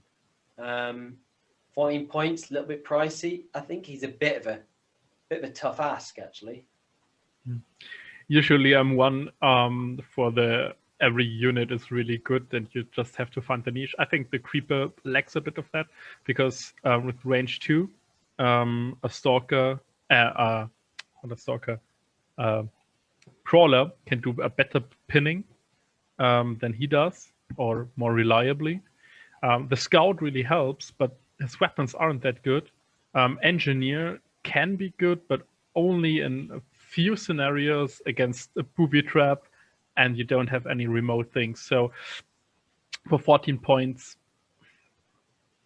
the specialist slots are no problem because you have enough troops usually, so that's not the issue. But yeah, I think you guys are right. He struggles to find the sweet spot. I think it's the Scout that can be very useful for some missions. Mm-hmm. So I don't think you'd ever want to run more than maximum with 2 of them, and like you say, they don't really do massive of other stuff. There was a little period in Outbreak where they had more weapon options, where they became a bit broken in the fact that people would run several of them and it'll give them chemical grenade launchers, bombing the back line on round 1 and stuff like that. But they lost that. And so now those weapon options are far less good for them. So yeah, they probably are a bit pricey, aren't they? Actually? I mean, 6 cubes in the first turn with Scout is crazy. Yeah. So they have to have some downsides. Right now, I feel the models are awesome looking. I love the look of the Creepers. But yeah, they need a little bit of love. All right, so next up, talking about love, we've got the 2 types of Night Terror with Scythes and, or either with Scythes as the melee option or with a Spitter. So they're basically the same. So move 2/3, shoot on a 5+ if you've got the Spitter option, or no shoot if you've got the Scythe option. Fight on a 4 for the Scythes, fight on a 5 for the Spitter, survive on a 5. Size 3, no armor. They both have Rampage, Tough, and Beast. 26 points, 3 victory points. The Scythes are full combat, AP 1, Frenzy 1. And the Chem Spitter is range 5, AP 3. AP 3. What do you think, guys? I'll start with the AP 3, then I'll let Ian talk. I talked about the heavy drill being AP3 and one of the lesser taken options.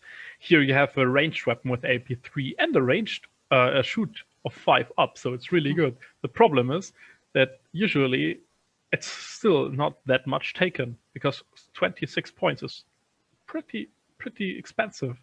But I think the option is flavorful, and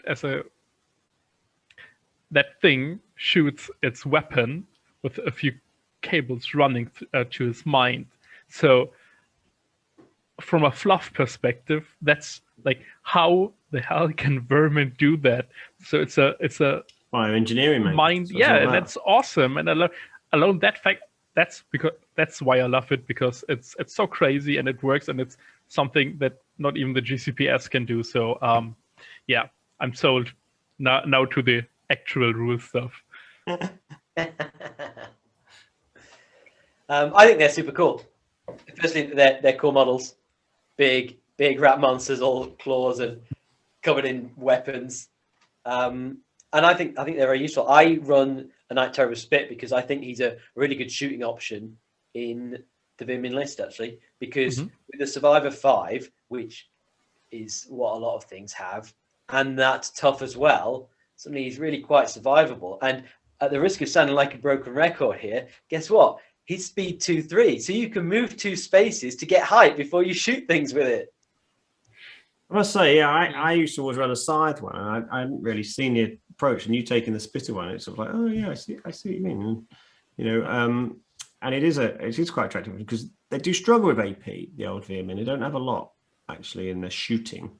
There's really only the spitter rifle, which is another expensive way of getting shooting. All of the basic stuff has no AP. The other thing as well, of course, is that you've got tough and rampage, but the tough mitigates the rampage because you've got to take a wound, and so the tough kicks in before you get wounded, hopefully. So it's a sort of perfect sort of synergy of things to help you prevent taking wounds.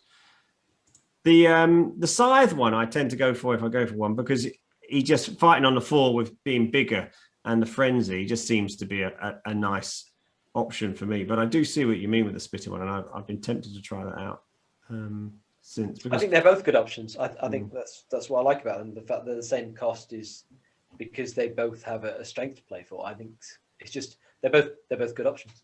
I mean, we can talk about the overcharger as another option on that as well. So he's basically the charged version of the same. He's exactly the same except as the scythed one, but gains a point of armor and the charged ability. But that comes at a cost of 6 extra points at 32 points and 3 victory points. So yeah, the charge allows him to get in more. The armor keeps him alive a bit more, again reducing the chance of him getting rampage. Doesn't seem to take him much, but then that's probably because they're a relatively new faction rather than anything else. I think the vultures. And I think using charged on the overcharger is really risky. Yeah, because the rampage. If you get that one wound, that will trigger rampage for the rest of the rounds. So you have to have Thorn or.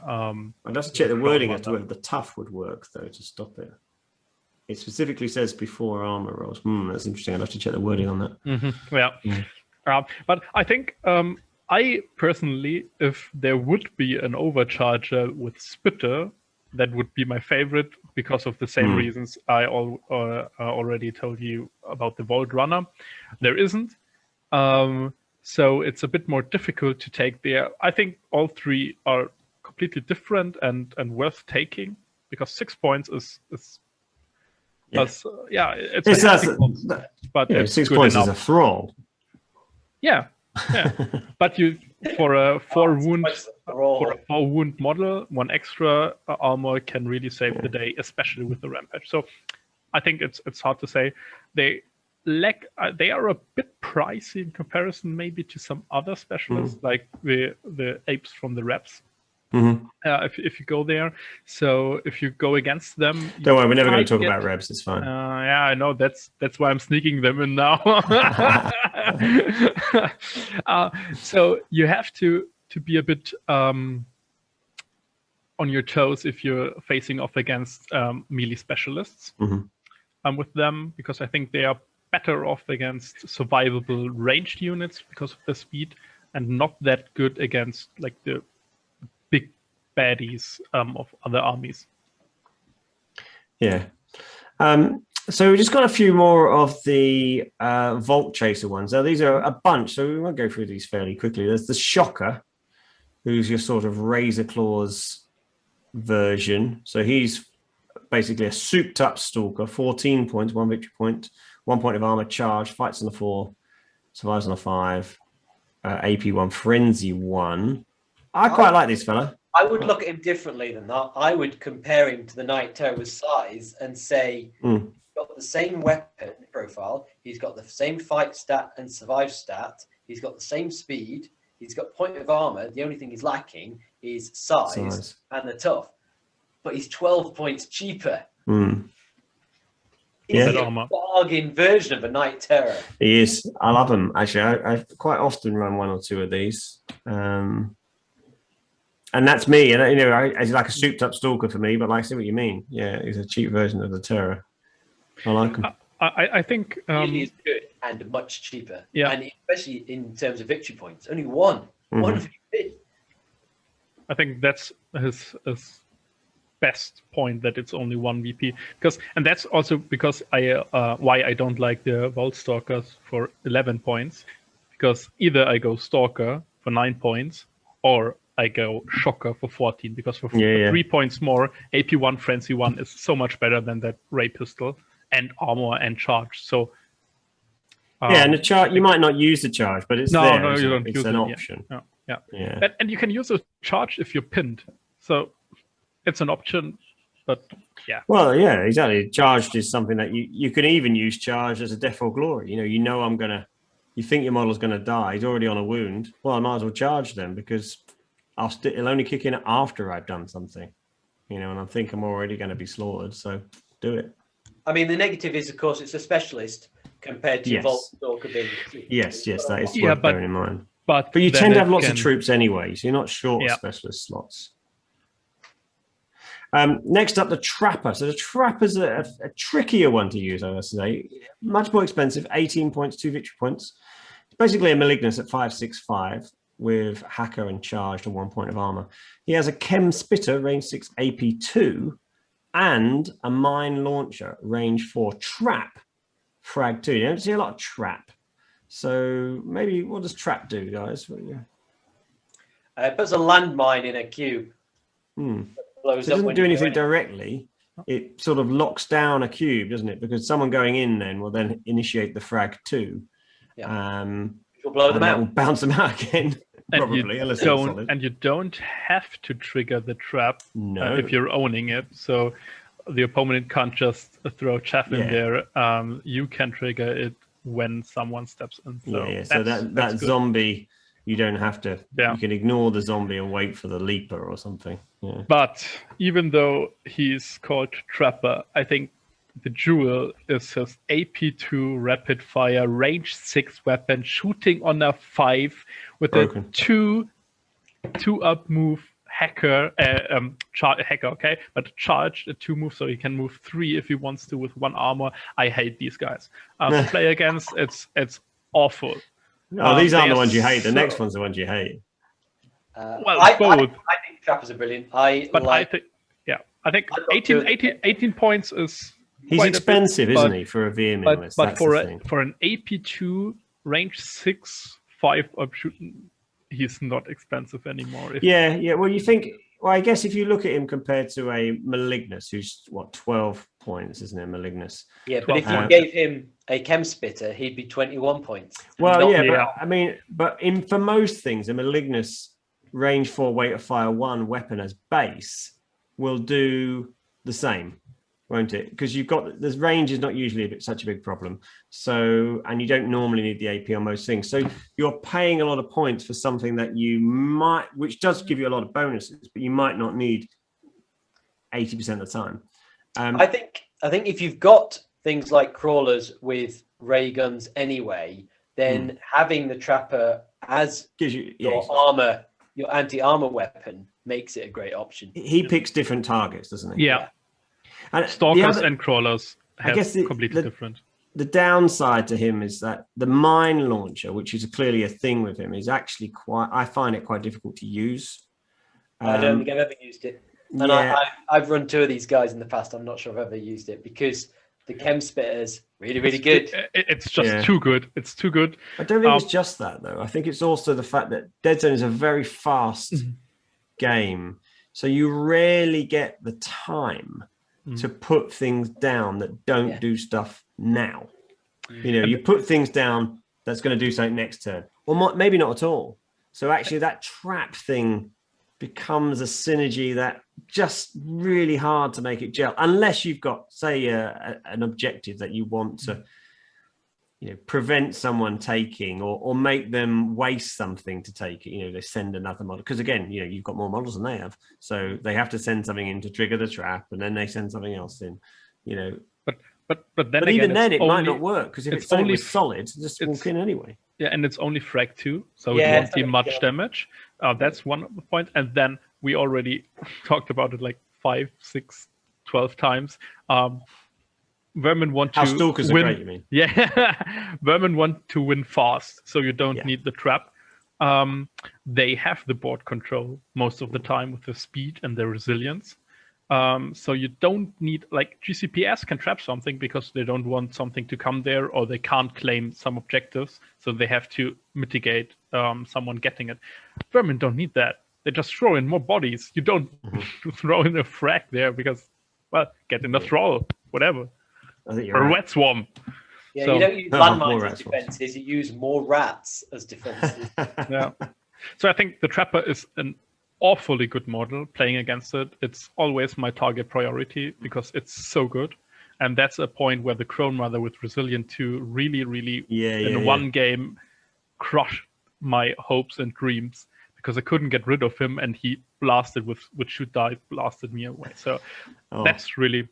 These segues just keep coming. So talking of blasters, let's move on to the Fuser, who's in a similar sort of vein, isn't he, to the Trapper. So he's another one of the Vault Chasers. 15 points, 2 victory points. Similar sort of profile. Shoots on a 6, fights on a 5, saves on a 5, sorry. Armor 1 charged. Now you might think, shoots on a 6. That's a bit naff. But I've mentioned this weapon already and said it's irrelevant. Yeah, because you've got a Thermal Blaster, which is range 3, AP 1, frag free. So frag, remember, you don't need to roll to shoot because you automatically hit the cube.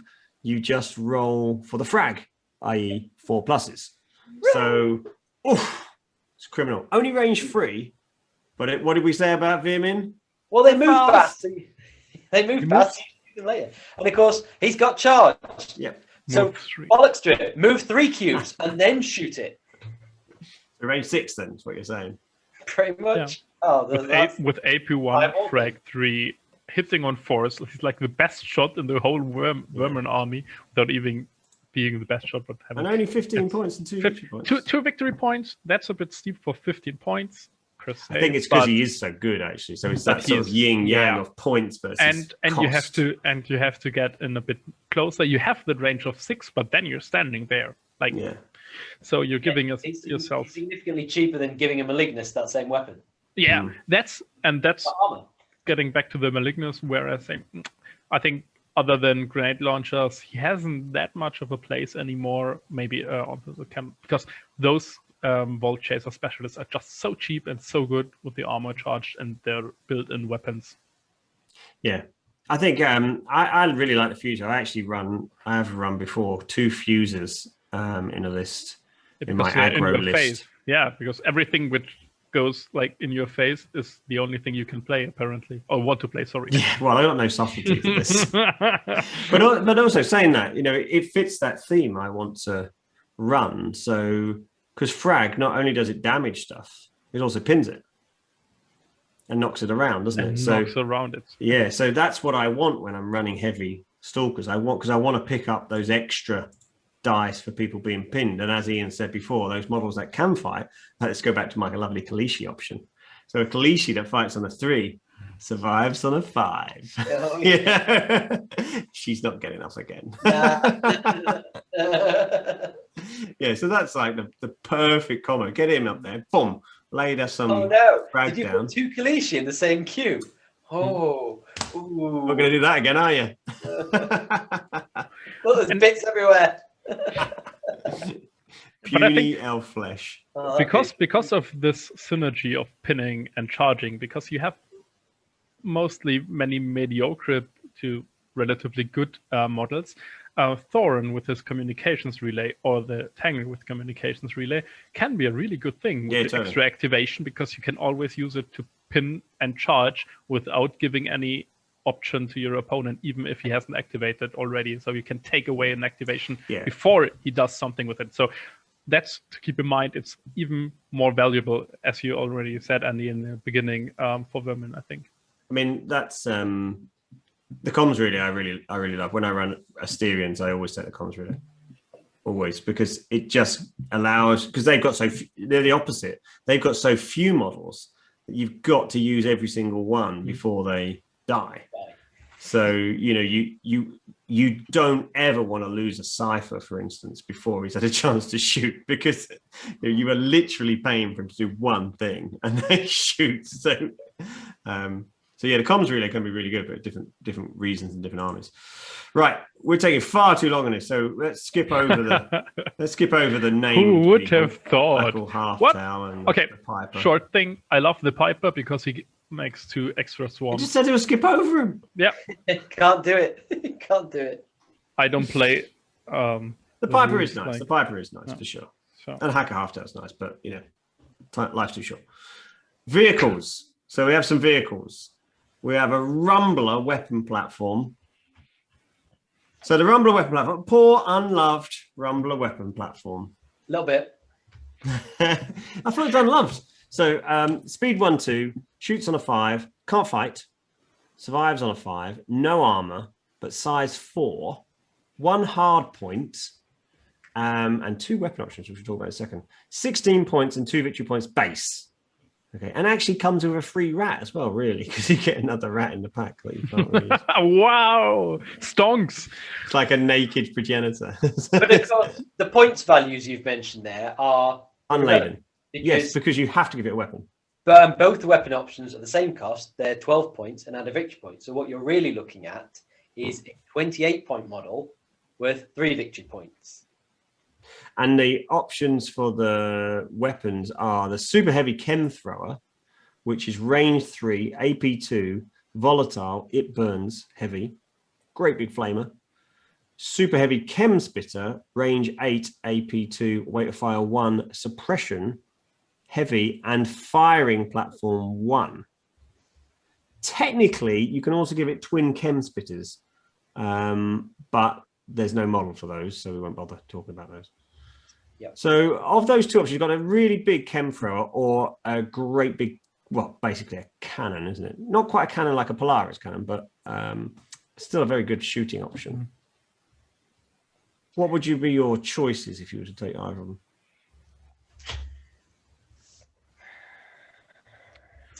I think, No. I think the heavy makes the longer range weapon more appealing. Because you're not wanting to move it. Yeah. Yeah, because presumably being a vehicle, correct me if I'm wrong, being a vehicle doesn't allow him to override the heavy. It's No. still going to be a long action to shoot, isn't it? Yes, it is. Yeah. So you don't want to be moving him. So the range 8 to start with. Of course, if you've got a decent dead zone board, then you're not going to be able to see. Yeah, there should be lots of terrain in any dead zone board, shouldn't there? So that's the difficulty. And being a vehicle, you're going to be at ground level. Which is why the firing platform was invented, of course, which is a firing platform 1 gives you an extra dice Yeah. in shoot actions. So that's only for the super heavy chem spitter, but that means you're rolling 4 dice base with weight of fire 1 and you're suppressing as well. So, and it's AP2. So actually as a shooting option, shooting on 5s, it's pretty darn tasty actually. I think it has everything the Veer-Myn need, because it has suppression, which is always nice. So even if you don't need that AP, suppressing some we've talked so much about suppression and how good it is for Veer-Myn. So then you have to weight of fire. Weight of fire, 4 dice, 4 up, 5 up shoot. It's such a good weapon to begin with, because you're having like 2 to 3 hits. And with AP2, that's gonna make some damage against I think pretty you much can everything. compare it to the Night Terror Chem Spitter. Yep. Because it's only a couple of points more, Yeah. got an extra wound, but you don't have the tough. But you're not worrying about rampage. You're always going to be controlling. Yeah. Or suppression. The weapons. Okay, you lose an AP, but you're getting suppression and weight of fire, along with the 4 dice standard. So I think compared to that, it stands up actually. And the last point is it's a vehicle, which actually means you're not competing for a specialist slot. Yeah. You can unlock it in addition to a specialist. Yeah. And you can't be shoved around and stuff as well, you know. Yeah, you're solid. So the point is, well, you're not solid, but you can still be pinned, can't you? True. Yeah, you can be pinned. Yeah. What about the chem throw? Would you ever consider that? I think not, because range 3 is just too short. Range 3 for an it burns is good, and AP2 is awesome. Well, I think AP2 is very strong. But heavy on a 5-up survive, no armor, those things die pretty easily. If you go up against someone who has like a sniper or is a good shot like an Assyrian Cypher, height. It could be with hate. Yeah, with hate and height, having 4 dice shooting on 3 ups can easily, with an extra die, destroy your platform before it can really act, because it's not getting in range. So I'm not a fan. Yeah, I think it probably isn't too bad in some scenarios where, like Occupy again, where you've got a targeted area you could potentially lock down. But I think you're probably going to get more versatility from the super heavy chem splitting, and you don't have like in other armies, like with GCPS, it could be much better because you're playing a more defensive role. With the Veer-Myn, you're rushing forward so that you don't really have a target, because your front line. To play that way. You don't. You're playing wrong if you're not playing that way. True, but the strength is rushing there. So the front line is so far away that you usually don't have to pick targets in your own back zone. So, but that's lacking any experience playing it myself. So yeah, I think the Rumbler's a funny one, isn't it? I think a lot of people have got them. They were very poor before escalation, so I don't think many people have played with them, and they're pricey. What did we say? 28 points it comes out, isn't it? Yep. And 4 victory points, especially. Yeah, it's a lot of points to put down. 3, sorry. In something that probably doesn't dictate the style of your play. It supports things, but if you'd spend roughly the same points on a Night Terror. And a Night Terror you'll play in a way to make the Night Terror work, whereas the Rumbler is doing something, but it's not critical to how you play probably. I think Night Terror, you've got more versatility to it, because you can get that height for a great shot. You can move 2 spaces and then shoot. So just getting into better positions, height. And he's no slouch in combat, even the spitter. Yeah, exactly. Yeah. And when push comes to shove, on a 5+ and being big, he can defend himself or go on the offensive if he needs to. Yeah. And if you're unlucky with the board, having a vehicle can be limiting. But I think it's a major problem, isn't it? I think in Deadzone. I think it's still the best shot in the army, and it has suppression, which is completely rare. Right. I'm gonna hold you to account on that one, Claudio, because clearly the best shot in the army is the last model we're going to talk until about. now. Yeah, it all comes together. Let's roll full of on. segues, this one. So the Tunnel Runner, which is, I think it's fair to say, I certainly think so, is the best, probably the best, certainly the best model in the Veer-Myn list model. Like how it looks, might even be the best model ever made of any science fiction wargaming system ever, I think. So the Tunnel Runner is your little rat in a wheel, spinny wheel of doom. Move 2/4 in escalation. I think that went up, didn't it? Mm-hmm. Shoot 5+, fight 5+, survive 5+. Vehicle. Size 4, 2 armor. And its weapons are twin chem spitters, range 6, AP2, weight of fire 2, rapid fire. Scythes, range, close combat, sorry. AP 1, frenzy 1. And comes in at a mighty 33 points and 3 victory points, which is pricey, but does also mean you can run 4 in a list. I've run 3 in a list before now. I think it has to cost that much because it's so freaking good. Really good.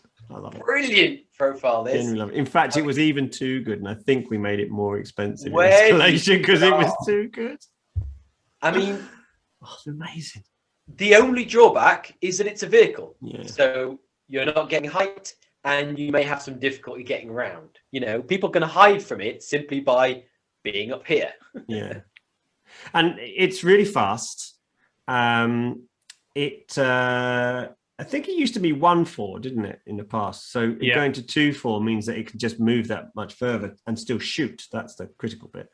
And also, it's far from being a slouch in combat. It can go toe for toe with even a Strider or something because it puts out a decent amount of fighting, and it's big as hell. So it's pretty darn good all round, I think. Yeah. The AP2, again, we talked about there being not much AP in shooting, but AP2 on a way to fire 2 weapon, that's pretty good. The only downside is that same downside all vehicles have, is that it doesn't have firing platform. And so you're only ever rolling 3 dice base, unless you get clear shot, which you're probably not getting, but you might do. Well, you say that. I think one of the advantages of this model is the fact that it's so big and in particular tall.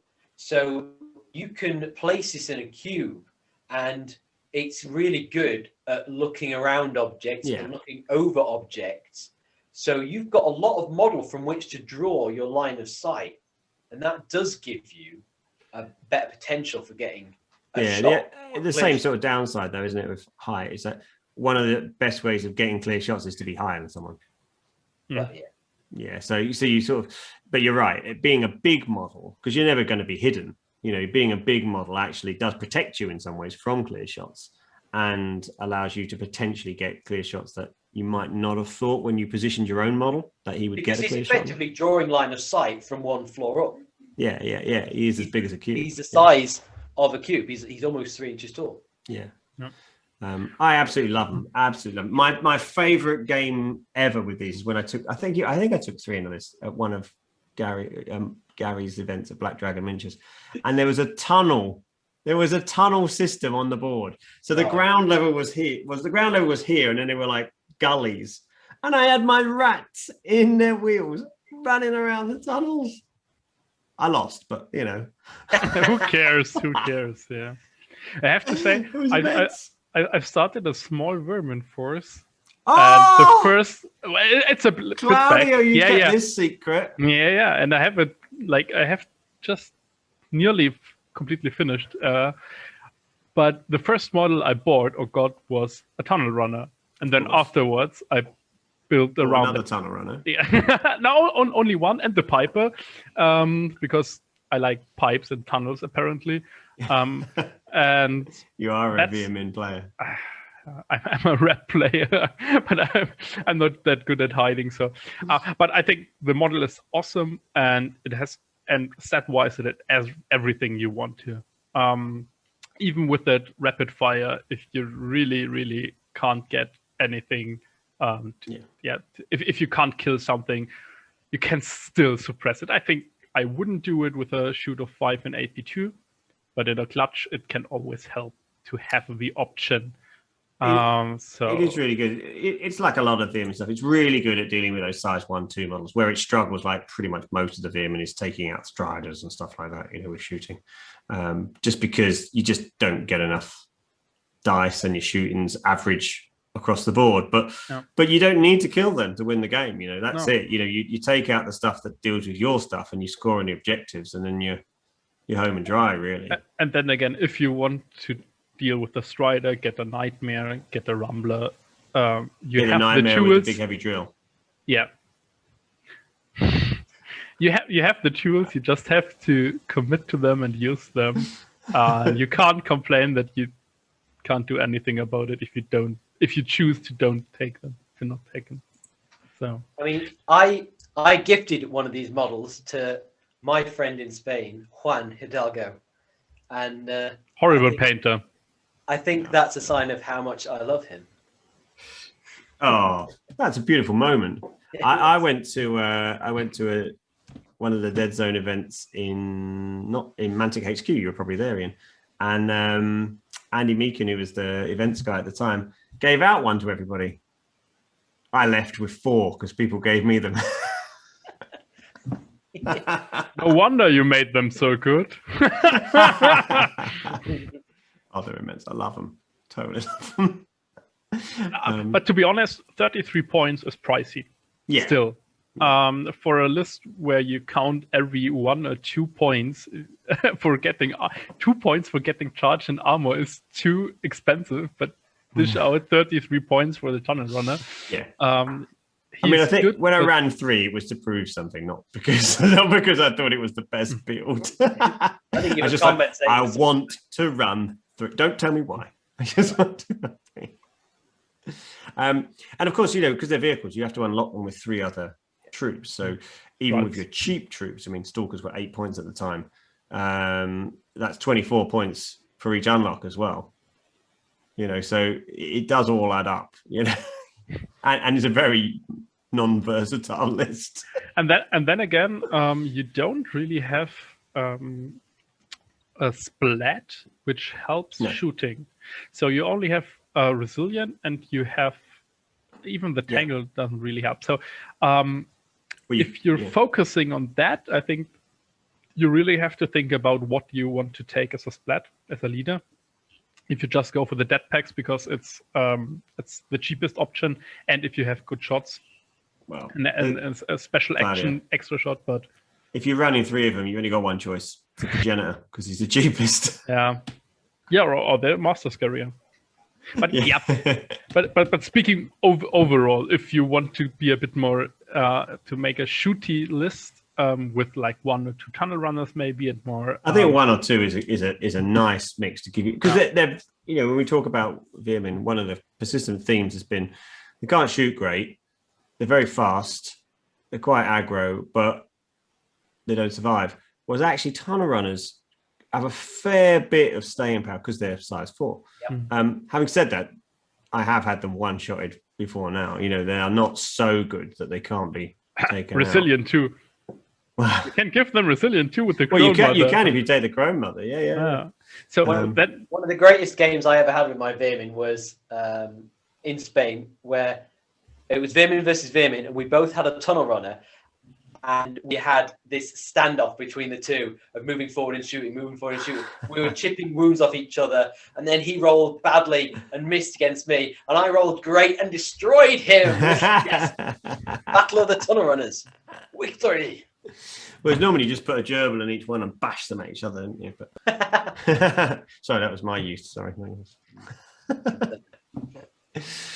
Right. Well, I think we've run on for ages, but I think that certainly poor Claudio's had to listen to me and Ian get all excited about the rats. He's had a year to prepare himself. What more does he want? We'll have to do Rebs next time. All right, let's make a promise. We'll do Rebs next time. Wait for the Reb one, and I'll monologue for 2 hours straight. We'll do the Rebs next, but as long as we don't do Marauders, because remember, kids, real friends don't let you play Marauders. Yeah. I think we did them already, right? I don't know. I've forgotten. I think we have. So yeah, Veer-Myn are great, aren't they? I think that's the key thing. They're not as versatile as some other factions. They're going to be less forgiving if you play them wrong. I think that's probably fair, isn't it? I don't mean wrong, but if you don't follow, you've got to have a plan with them. And if you end up not following the plan for what you want them to do, they're not going to let you get away with that. They'll all be dead.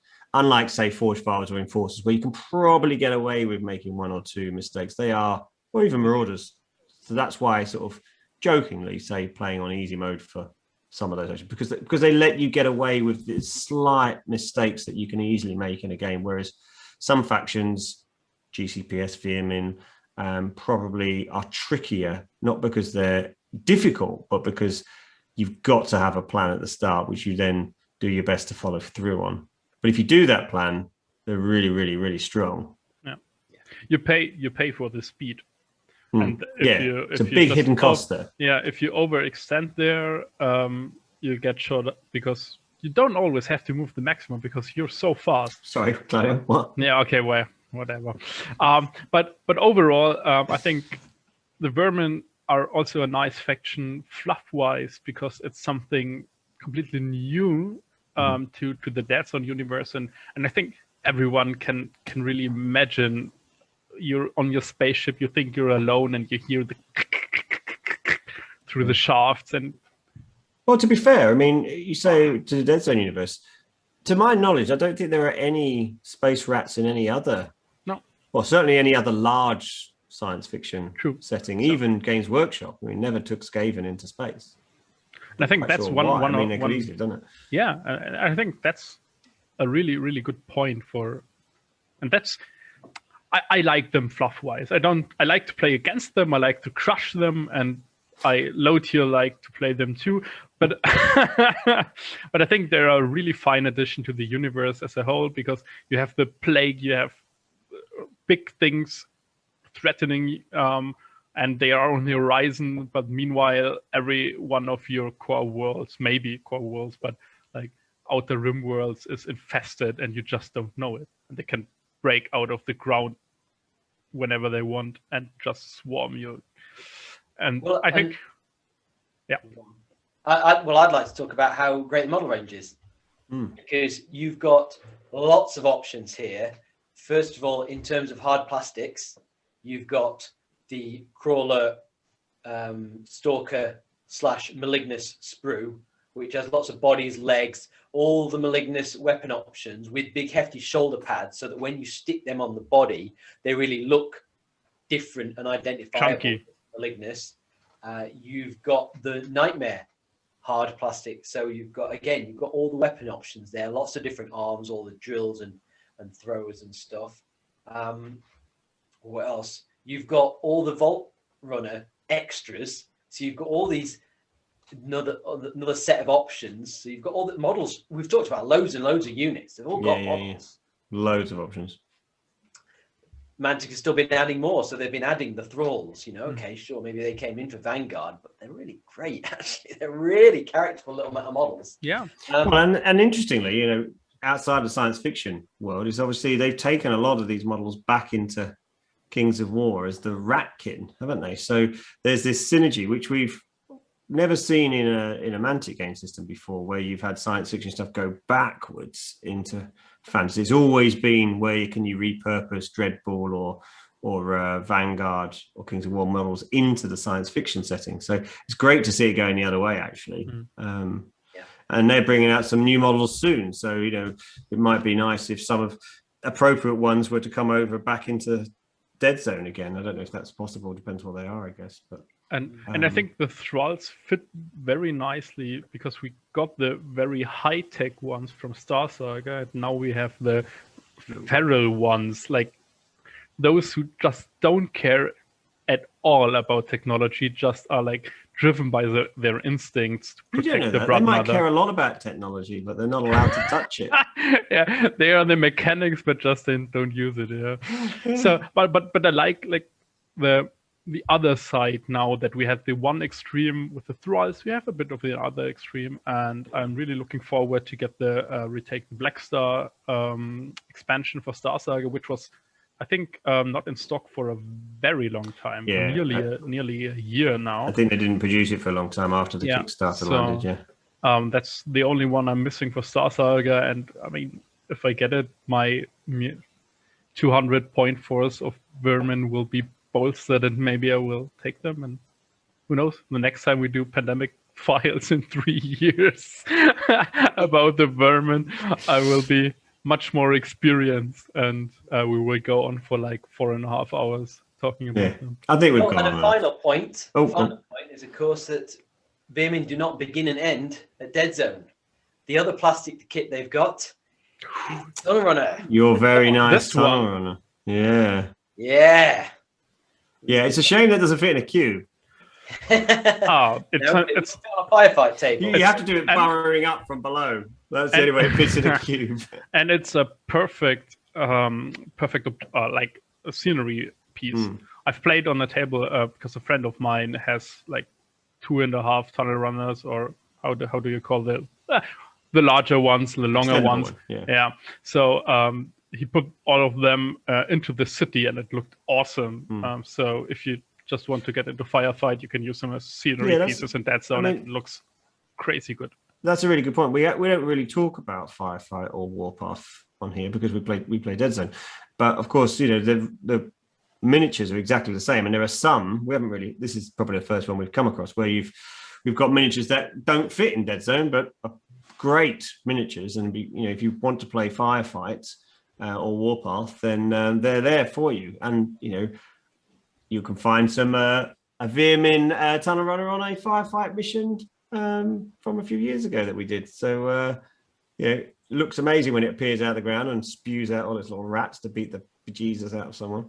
Well, that's the strength of the Veer-Myn model range, is that you can take it up to a firefight army relatively inexpensively as well, actually, because they're all there as hard plastics. There's no resins that we've talked about. These are all hard plastics here, so or PVC. Cool, great. Well, Any final thoughts, or is that enough? I think that's enough, isn't it? I think that's I think it. we're rumbling enough. Wah, wah, wah.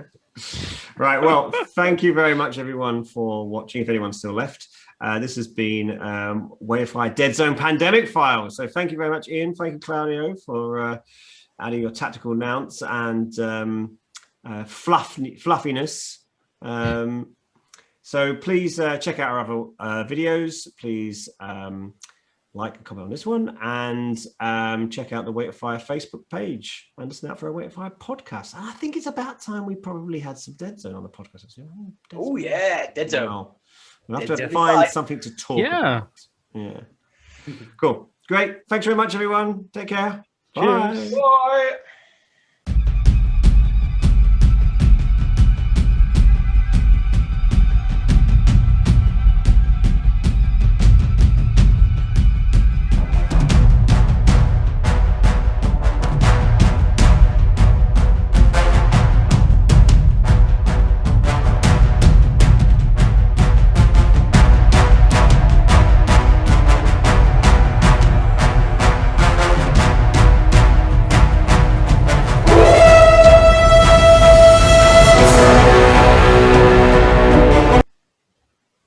Oh, that was lovely. Is it Wednesday yet?